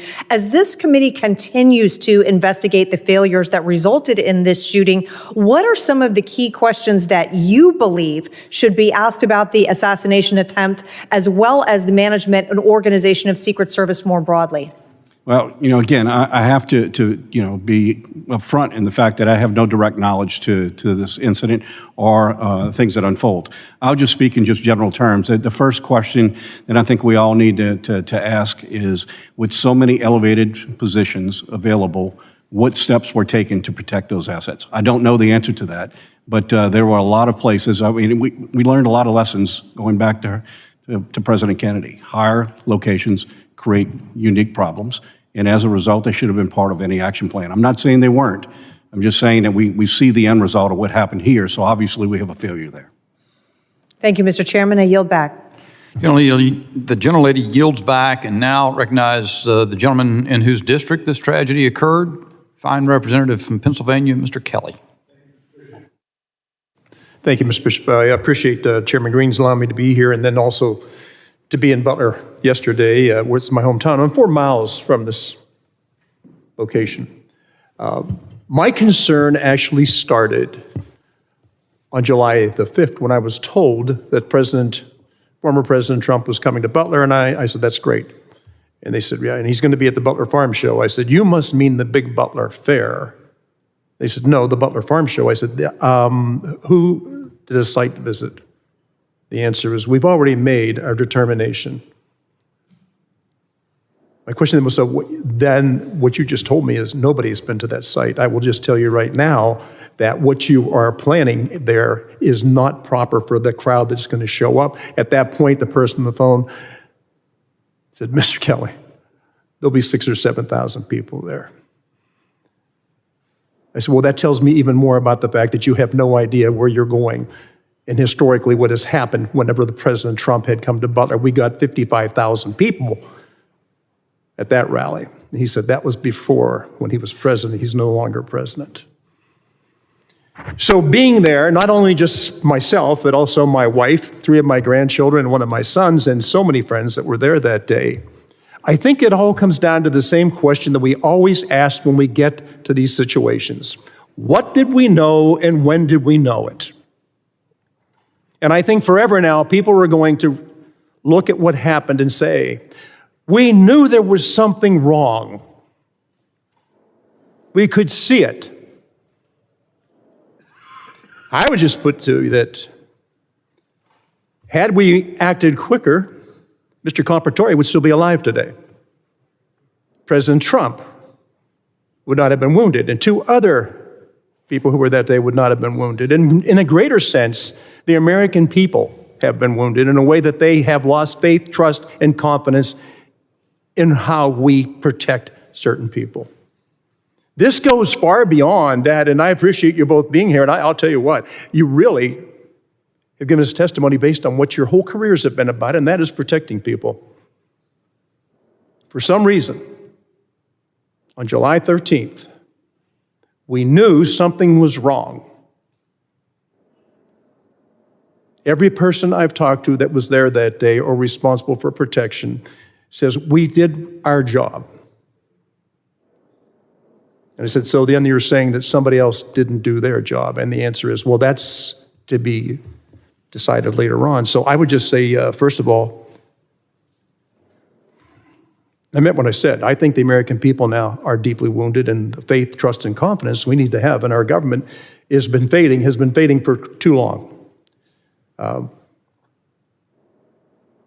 I was there with the Pennsylvania State Police. I've talked to the Pennsylvania Police since that. Mr. Yost, thank you for your career. But at the end of the day, we don't have the answers we need to have. And I said it earlier, and I mean it. There is no reason for Corey Compratore to be dead today. There is no reason for President Trump to have been wounded, or 2 other members in the audience that day to have been wounded, had we done what we knew before we let it go any further than that. That could have been stopped early on. Nobody can convince me that when people see somebody on the roof of a building and pointing to him and yelling, there's somebody up there, it needs to be taken care of. And other people who were there, that eyewitnesses said they watched him go onto those grounds, and every time they said there's something wrong, somebody is going in the wrong direction and shouldn't be there, and the answer comes down, you don't know what you're talking about. There's nobody there.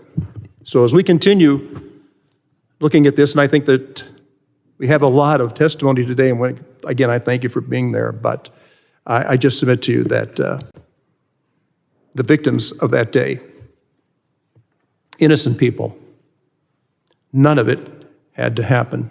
We knew beforehand, and we could have prevented it, but we failed to act when we should have acted. So I appreciate your careers and everything you've done. And Chairman, I appreciate the fact that I've been able to be here today and that you came to our town yesterday, in a town that I have lived. This spot is a place I've been at many, many, many times.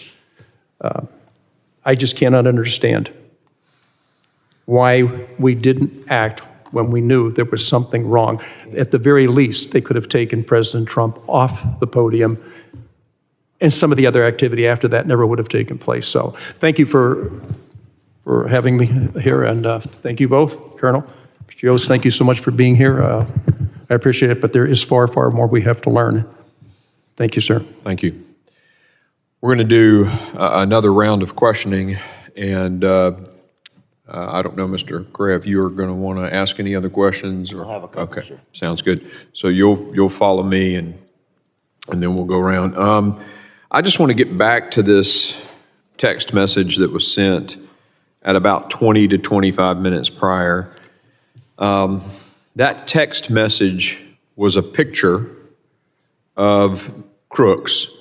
Was it a picture of him pointing the rangefinder or of him just looking suspicious? Chairman, I have not seen the picture that was sent, so I don't know. But my understanding is, to the best of my briefings, it was the pictures that were initially taken by Butler ESU. Okay, so that was the 62-minute prior. Okay. At 20, 25 minutes prior, though, someone saw him pointing a rangefinder and taking range estimation or range readings, right? I don't want to speculate as to what he actually was doing with the rangefinder, but the rangefinder, my understanding is, was the heightened suspicion. Yes, sir. And he was pointing it. Because a rangefinder, I guess you can have it digital and do it like this, but there are also rangefinders you look through and you have a reading. Do you know description of the rangefinder? It was not briefed to me. I can't okay.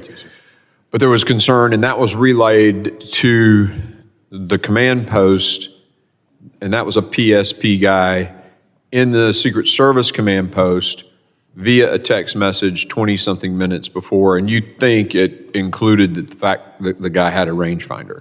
My understanding is, yes. Okay. Okay. Then you mentioned that the two ESU guys that were in the second story, in truth, to me, it appears to be a second building behind it that got joined by all these different, the breakup of that whole complex and the intricacies of, places to hide and move around, all the little alleyways, is because they built tunnelways, or not tunnels, but hallways that were covered between each of these different buildings. So it's actually a separate building with a amended. Connector. Yep. So there are two guys in that building. They leave to go look for the guy, the suspicious person. My understanding is, yes, according to interviews. So they were not manning, they did not have oversight on that rooftop because they were out looking for the guy. Correct. My understanding is it was the grounds around there, to see it photographed now or on your tour yesterday, without scores of people traversing from different parking areas to make ingress into the secure perimeter, that there was a concerted effort to try and identify and make contact with him. Sure. In conjunction with other, I was briefed that there were two other suspicious individuals that simultaneous to this, not terribly too far away distance-wise. I don't have the specifics, but those is all occurring contemporaneously. But one of them, Crooks, had a rangefinder, and so they leave and they go look. He's suspicious. That leaves that building with two sets of eyes that could have observed it, granted, by exposing themselves. And by the way, I would think they could stay in the building as opposed to being on top of it for their own sort of defilade position. I get that as a sniper works, but you got to be able to see it. So anyway, they leave. Did they was Secret Service notified that they were leaving to go look for this guy, and thus those eyes on top of the building not? I do not know, and the other thing that I do not know is where else Butler ESU sent that information. I have not been briefed on that. Who told them? Who told them to go look? Do you know if they were told to go look? I do not know, sir. We just know that they did go look. Yes, sir. And I said a very concerted effort with all of those alcoves and all of those buildings was made. There were two additional officers who, again, I don't know the specifics of the timeline. I don't know the specifics of the logistics of how that information was relayed, but I'm briefed that they came and they made a very concerted effort to try and locate crooks. But it seems to me that that was leaving that extra set of eyes on top of the building. It would be something if I were the site commander at that point, I'd want to know two guys are leaving a post where they have observation on a building, and that somebody relayed that to me so that I would know, oh, wait a minute, now two sets of eyes that were on the building. You know what I'm saying? It's like if you pull security, if you pull your lateral security in an ambush or something. I'm talking like an Army guy now. The commander's going to know that guy's moved away from there and now he's got a blind spot, right? So I just want to make sure, I want to dig into that a little more. Obviously, you don't have the answer, so we'll dig elsewhere. But I find it interesting that they leave, this guy is so suspicious, has a rangefinder, they leave their post that they are manning to go look for him, yet Secret Service, and they get told about it 20 to 25 minutes beforehand, but Secret Service still lets the president go on the stage. I'm just totally blown away by that. But again, there's more details to be had. Thank you for being here. I really appreciate it. I'm going to turn it over now to the ranking member for his 5 minutes of questioning. Gentlemen, thank you for being here today. Commissioner Paris, Mr. Yost, we're looking at a rearview mirror of what happened. A lot of good questions from both sides of the aisle. Commissioner Paris, you don't have the luxury of time. You're protecting governor, and you'll be protecting high-profile candidates in your battleground state, like right about now.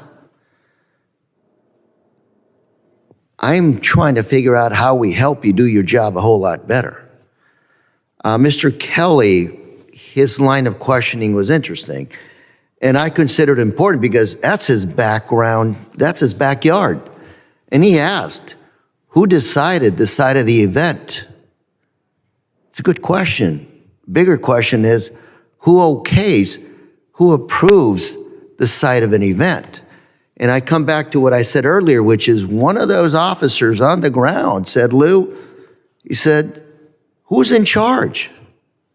The Secret Service says good or bad.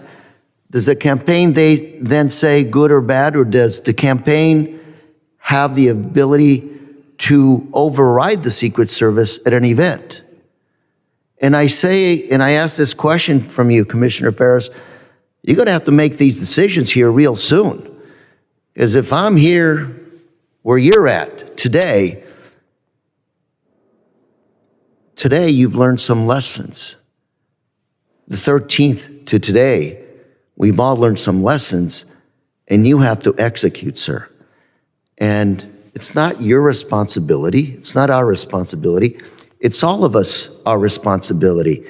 And I want to know how we can help you clarify these lines of command, so to speak, to make sure that we minimize the possibilities of this happening again. Who makes the decisions? Who's in charge? What are the lessons we've learned today, gentlemen? Sir, what is it that we can do to make sure that it's not going to be on your shoulders? You're not going to be able to resign. You have to execute, please. I appreciate your comments very much. I can say that through the governor and the legislature in the Commonwealth of Pennsylvania, we are very supported and we have the resources, I believe, moving forward to rise to the occasion. The Secret Service remains the agency with the most experience, traditionally, when you talk about organizational knowledge, to carry this forward. Responsible for the Pennsylvania State Police, I pledge that any and all support that we can give to keep all Pennsylvanians safe, which is what 6,400 civilian and enlisted Pennsylvania State Police show up every day to do, we will do. We want a robust republic, and we want to secure people's ability to express their views, and we have worked diligently and will continue to work diligently to make sure that that happens, sir. Commissioner Paris, you are the thin blue line. Keeps us safe. Secret Service is an even thinner line that keeps, in many ways, our democracy functioning, protecting us. They have to score 100%. They cannot let one bad thing happen as they did on the 13th. I want to make sure that we know that we give the Secret Service the ability to make those decisions when it comes to the safety of our candidates and elected officials.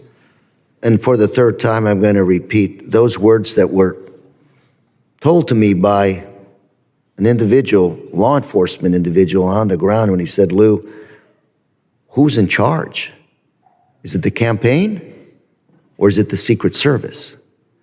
And I'd like to get to the bottom of that and make sure it's the Secret Service that's in charge.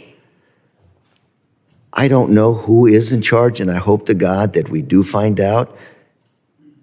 And I hope it's a Secret Service, and if it is a Secret Service, that reaffirm that they are in charge, because the buck stops somewhere, and it's got to be here. This committee, the government, with us in Congress. Gentlemen, thank you very much. And Mr. Chairman, I yield. Gentleman yields back. I now recognize myself for 5 minutes of questioning. Colonel Paris and Mr. Yoes, I appreciate your patience in being and continuing through this questioning. And I would submit that I think your candor, Colonel Paris, has been very refreshing, and it paints a clear contrast from what was the testimony of the director of the Secret Service yesterday, who's now resigned. But her resignation doesn't resolve a thing. And in fact, the criminal investigation that your department is undertaking, that presumably Butler authorities may be involved in, FBI is undertaking, those don't really resolve anything. They affix criminal liability of someone who's presumably, if they acted alone, is dead. What is the most important issue is we have a national security crisis. We have right now, the only person who's been inactivated, as I understand it, is the sharpshooter who took the perp out. The people who made what appear to be unbelievably horrendous decisions. You can't even imagine. It boggles the mind, the decisions that were made. They're still in place. And we have multiple protectees moving around the country every day. And those same people, I don't even know if they've changed anything about what they're doing. Presumably you would think so, but we don't know that. So I think we need to learn as much as possible from you. I will say as a note of departure, I don't think, from what I've heard, you've made pretty clear the Pennsylvania State Police didn't do anything wrong. I don't know whether Butler County ESU might have done something wrong, so let me bear into that. Okay, all right. But it's clear to me as a bell that Secret Service, and that's everyone's characterized it as a colossal failure because it's obvious to everyone concerned that that's the case. The two who were, I'm going to get one thing, I understand transpired while I was absent from the hearing for a bit. Do I understand that the two Butler ESU officers who one hoisted the other to the roof line where the crooks turned and leveled the rifle at him, those were two different ESU officers than the ones that originally spotted crooks from the second floor? Is that correct? So just to be clear, my understanding is the two officers that responded and one hoisted up the second one were not part of Butler ESU. They were two separate municipal officers who were tasked with a different responsibility. I would speculate as an example to say a traffic post or a... Understood. And they responded. I don't know, again, the specifics as to how they were alerted, But just to be clear, they were two separate. Yes, sir. Okay. The ESU, the Butler ESU officers who spotted Crooks, do I understand correctly? They spotted him from the second floor of the AGR building. That is my understanding, yes, sir. Okay. Were they posted there in order to maintain overwatch on the roof, or were they generally assigned roving responsibility to be in the vicinity of that building? I can't answer that, and I would defer to the Secret Service as to what the communication was and the assignment given. Yeah, put that picture of the building up. I see that because I asked for it. I don't even know if I'll fit it in at this point. So that's, yeah, you see, so the Crooks was on the building directly facing the camera here, and you see the window open to the left. That's the second story of the AGR building where those ESU officers spotted Crooks, correct? That's my understanding. Okay. Did they advise their senior, their command that they were departing that location to look for Crooks? Do you know that? I do not know, sir.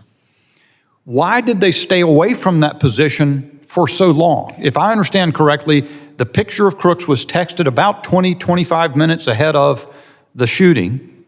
Is that correct, first of all? Could you ask me that one more time, sir? I just want to make sure, because Was the picture of Crooks that they took, did they take that picture about and send it to up into their command about 20, 25 minutes before the shooting? What I want to be specific about is when the PSP member in the command post received it, and I believe that's in the vicinity of 20 to 25 minutes, with the caveat prior put on the record about a series of events, not a timeline minute by minute.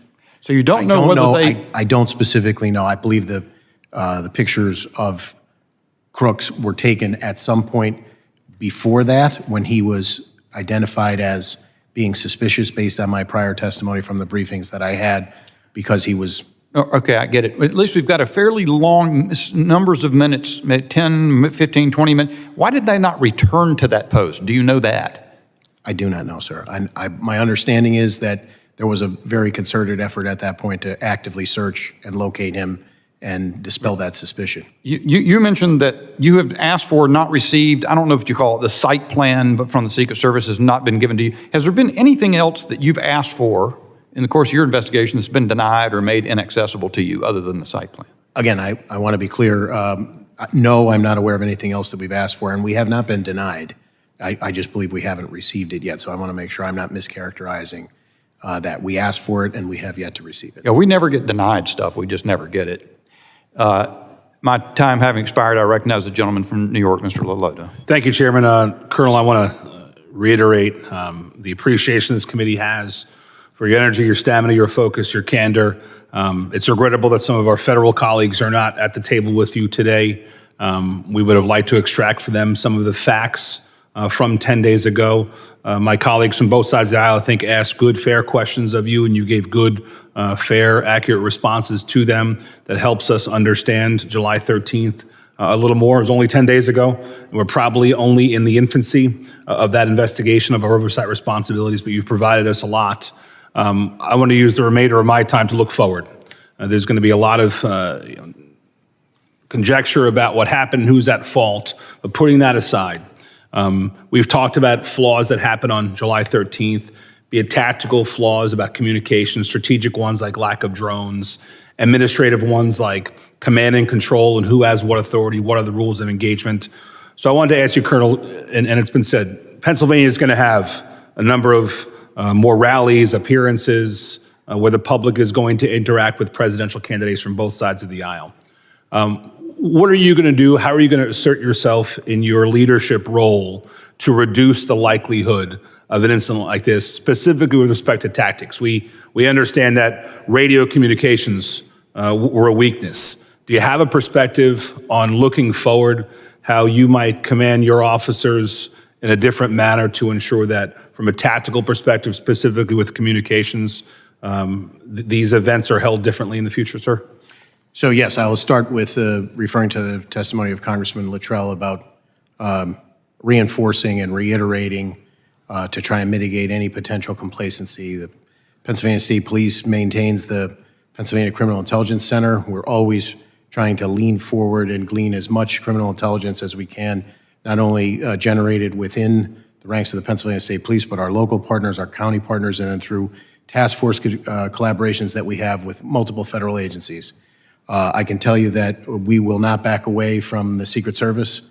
We will lean forward to support them, and all of the resources of the Pennsylvania State Police will be brought to bear to keep Pennsylvanians and those visiting the Commonwealth safe. Have you considered communications specifically? Different radios, training on those radios, other communications devices, be it digital or voice or whatever. Have you considered prospectively either acquiring new technology, implementing new training, or otherwise developing tactics that allow not only state and local to communicate better with each other, but also that communication to be shared more effectively with your federal partners? I would say in the short term, coming up to the election, there's an extreme temporal component there that would make that difficult. Maintaining critical communications during any operation, be it an investigation of a traffic crash or a major investigation, a Cavalcante manhunt, an Eric Freen manhunt, a 95 bridge disaster, a derailment of a train on the border with Pennsylvania, a 6-hour running gun battle in Juniata County. We're always looking to get better, and communications that we maintain are a critical part of that. So I can commit that we will try to get better. If there is something that these future endeavors, which we've committed at the top of the testimony to be a part of, proves that we can be better, we're always looking every day to get better.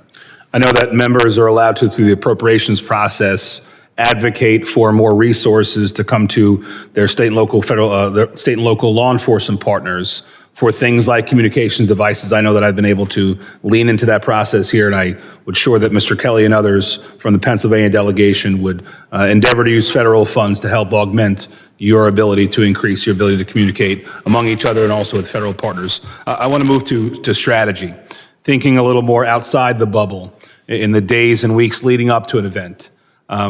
Colonel, do you have a sense on prospectively technology that you use, like drones, other decisions you might make, like stationing somebody on a nearby high vantage point like a water tower? You've heard some feedback from some informed members here today.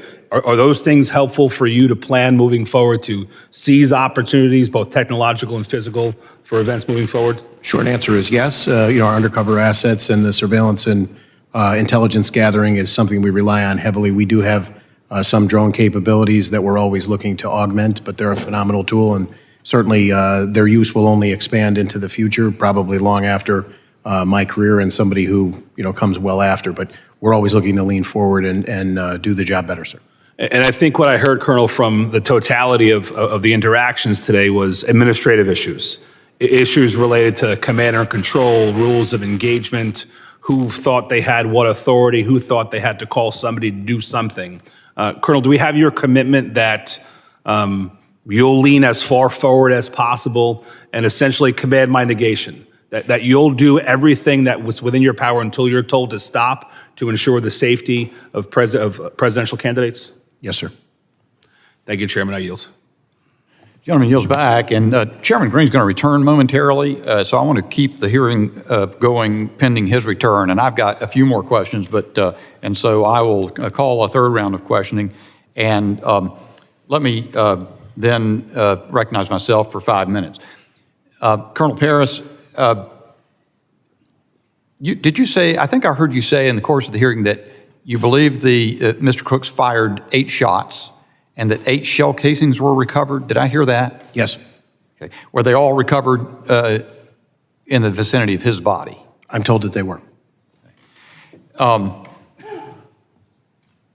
When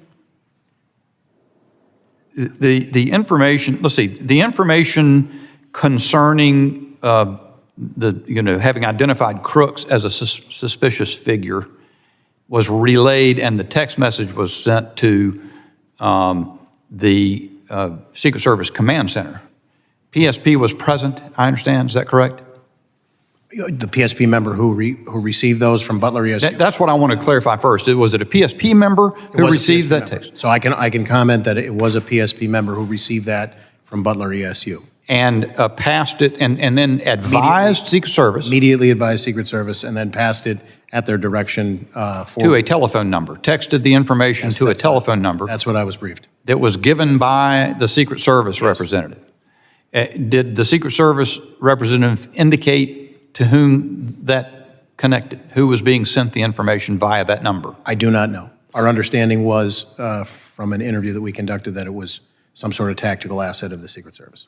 Was there any comment or discussion in the command center about the advisability of keeping the president off the stage until the matter was resolved, either at that moment or later? I do not know, and I would only underscore what I said before, the distinction between suspicion versus a threat. At that point, I think concerning, but it was still, the perspective at the time was suspicious and not yet a threat. How did, so the information was relayed from ESU officers to a PSP officer. Do I understand that correct? Yes. Did ESU have command officers in the command center?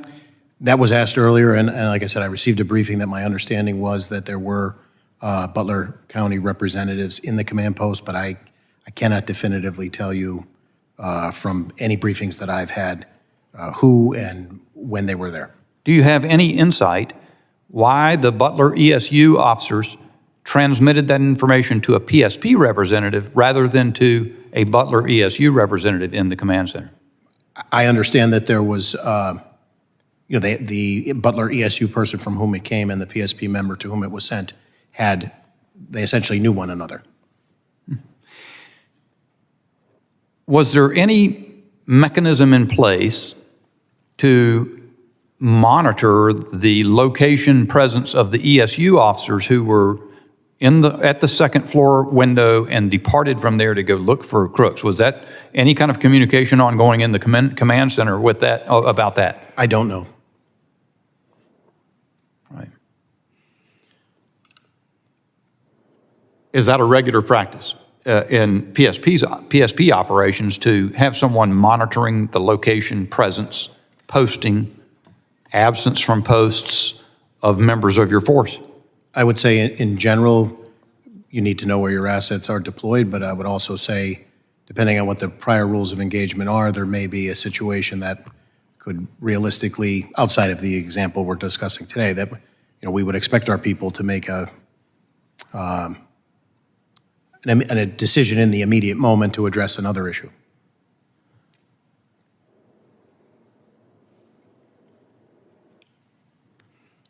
All right, I yield back and recognize the gentleman from California, Mr. Correa, for 5 minutes.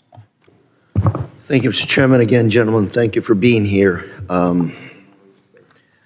Something Mr. LaLota said that I want to emphasize and underline, which is, gentlemen, I hope you lean forward when it comes to making decisions, making what your gut tells you is the right decision when you're out there trying to protect American lives, especially those of candidates. The situation is an interesting one because in this committee, we have been talking about domestic terrorism as being a bigger threat to the United States than foreign terrorism. And I would imagine, based on the facts that we know them today, this is a domestic individual that God knows what motivated him to do what he's doing. He was looking up information according to what I've read. He was looking up both Democrat and Republican candidates. God knows what set him off or where he was going or what targets he was really focused on other than possibly the opportunity. This is not good news because this is essentially a lone wolf, it would appear, that just God knows what motivated him. And I'm bringing this up because, Mr. Yost, you represent thousands of police officers in this country. A lot of them doing the job to the best of their abilities. And yet these are challenges that are very hard to take on. How do you, based on what your officers say out there, what is it that we can do to make your job better? What is it that we can do to begin to get a grip on these lone wolf attacks that are domestically motivated and grown? Well, sir, I'm not too sure I have an easy answer for you on that one. I will tell you that we live in extraordinary times right now where we've gone from talking to people to talking at people.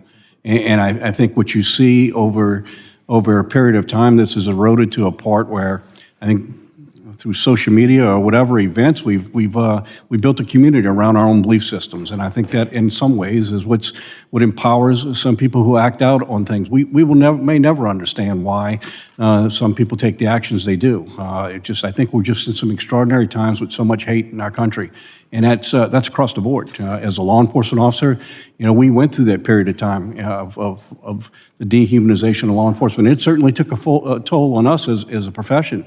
I'll give you some examples of how dangerous it is to be a police officer right now. Last year, there were 378 officers that were shot in the line of duty. 60 died. And the number of ambush attacks on law enforcement officers were over 100.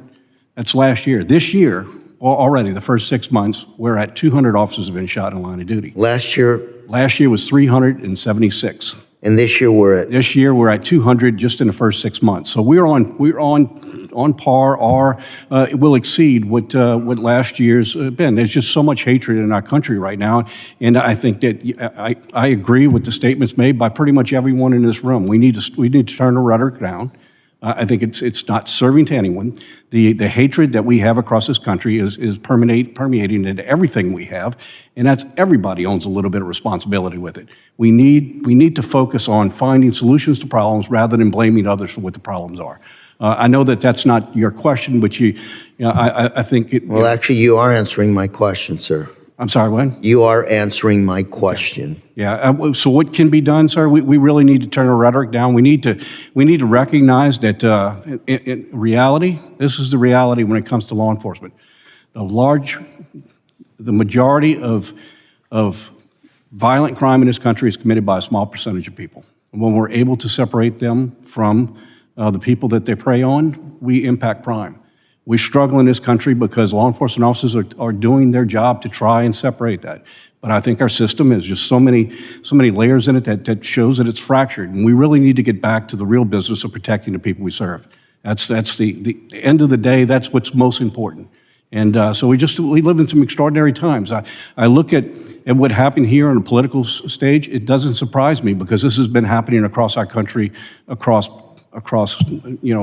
a number of individuals.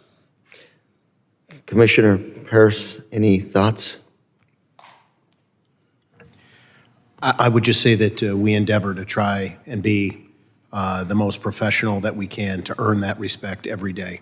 I think every encounter of the millions of calls of service that troopers answer across 45,000 square miles of the Commonwealth is an opportunity to establish that relationship and be professional and do the right thing. And that's what I think, sometimes the more complex the problem, the more simple the solution in terms of keeping our focus on being professionals, doing the right thing at the right time, and showing up every day and earning it. If I conclude by saying that thank you for your service to our country and to our communities, keeping us safe, and consider us, I think I can speak for everybody up here, consider us partners of yours. Work with us, talk to us, not at us, but with us, so we can figure out how to solve some of these issues. Thank you very much, Mr. Chairman. My time is up. Gentleman yields back, and all time having expired in the second round of questioning, I would yield to the ranking member for a closing statement if you have one, sir. Thank you, Mr. Chairman, and I do. And again, to repeat myself, thanks our witnesses for being here today. And I want to thank our chairman for calling this most important hearing. July 13th was a tragedy. Can't let it happen again. And that's why we're here today, oversight to get the facts. And I believe that we have started getting some facts. A whole lot more work to be done, but we're going in that direction. We do have a lot of questions for the Secret Service, for local law enforcement. And as Mr. Ivey said, the locals didn't get a lot of notice when it came to this campaign event for a presidential candidate. We need to do better. The American public is relying on us to get some answers. They want to make sure that we're doing the best we can to guard our democracy by guarding our candidates to office. And as we get closer to the November election, like you both have said, we got to watch the rhetoric. We got to tone it down. And I've heard those words in this committee. Right after January 6th, we echoed those same words from both sides. Tone it down, folks. And we're still there. We can do better. We can do better for this country, for our democracy. And we need to again set an example for the rest of the world. All of us together, we can do this. Thank you very much, Mr. Chairman, and I yield. I thank the gentleman, and I'm going to give the chairman's closing statement for him, but it's prepared here, and I think that is the appropriate way to end. Before I do that, I want to say thank you to the witnesses, especially Colonel Paris. I will say that in the North Carolina Highway Patrol is an institution in my state that I have not, until I had occasion to serve in the legislature and then subsequently run for Congress and serve districts that have constantly changed in North Carolina, and I have seen institutionally how the State Highway Patrol has then fed the sheriff's offices over the course of time with the elected sheriffs who've come up in that institution. And I don't know that much about your organization, but you remind me of the fine men and women of the North Carolina Highway Patrol, and I really do appreciate your candor. Tomorrow, the director of the FBI, Christopher Wray, will be testifying before the Judiciary Committee, on which I also serve. And I hope he'll be candid. I believe there are moments when the sanctity of criminal investigations needs to be tempered by the fact that the nation needs answers to a national security crisis, as I suggested before. You have been candid while still protecting the sanctity of the investigations that are ongoing, or of which your agency is a part, and I appreciate that very much. So during this hearing, we got the news that Director Cheadle resigned. After refusing to give straightforward answers to Congress and the American people about the Secret Service's failures on July 13, seeing the chairman return, I'm going to pause and let him give his statement, which I had commenced. You're closing for me there?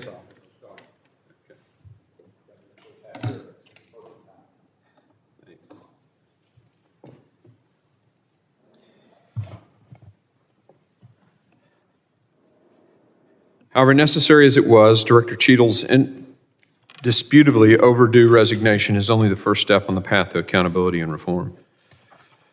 Today's hearing was a vital step in obtaining more information about what happened in Butler, Pennsylvania, but Congress has a lot of work ahead of us.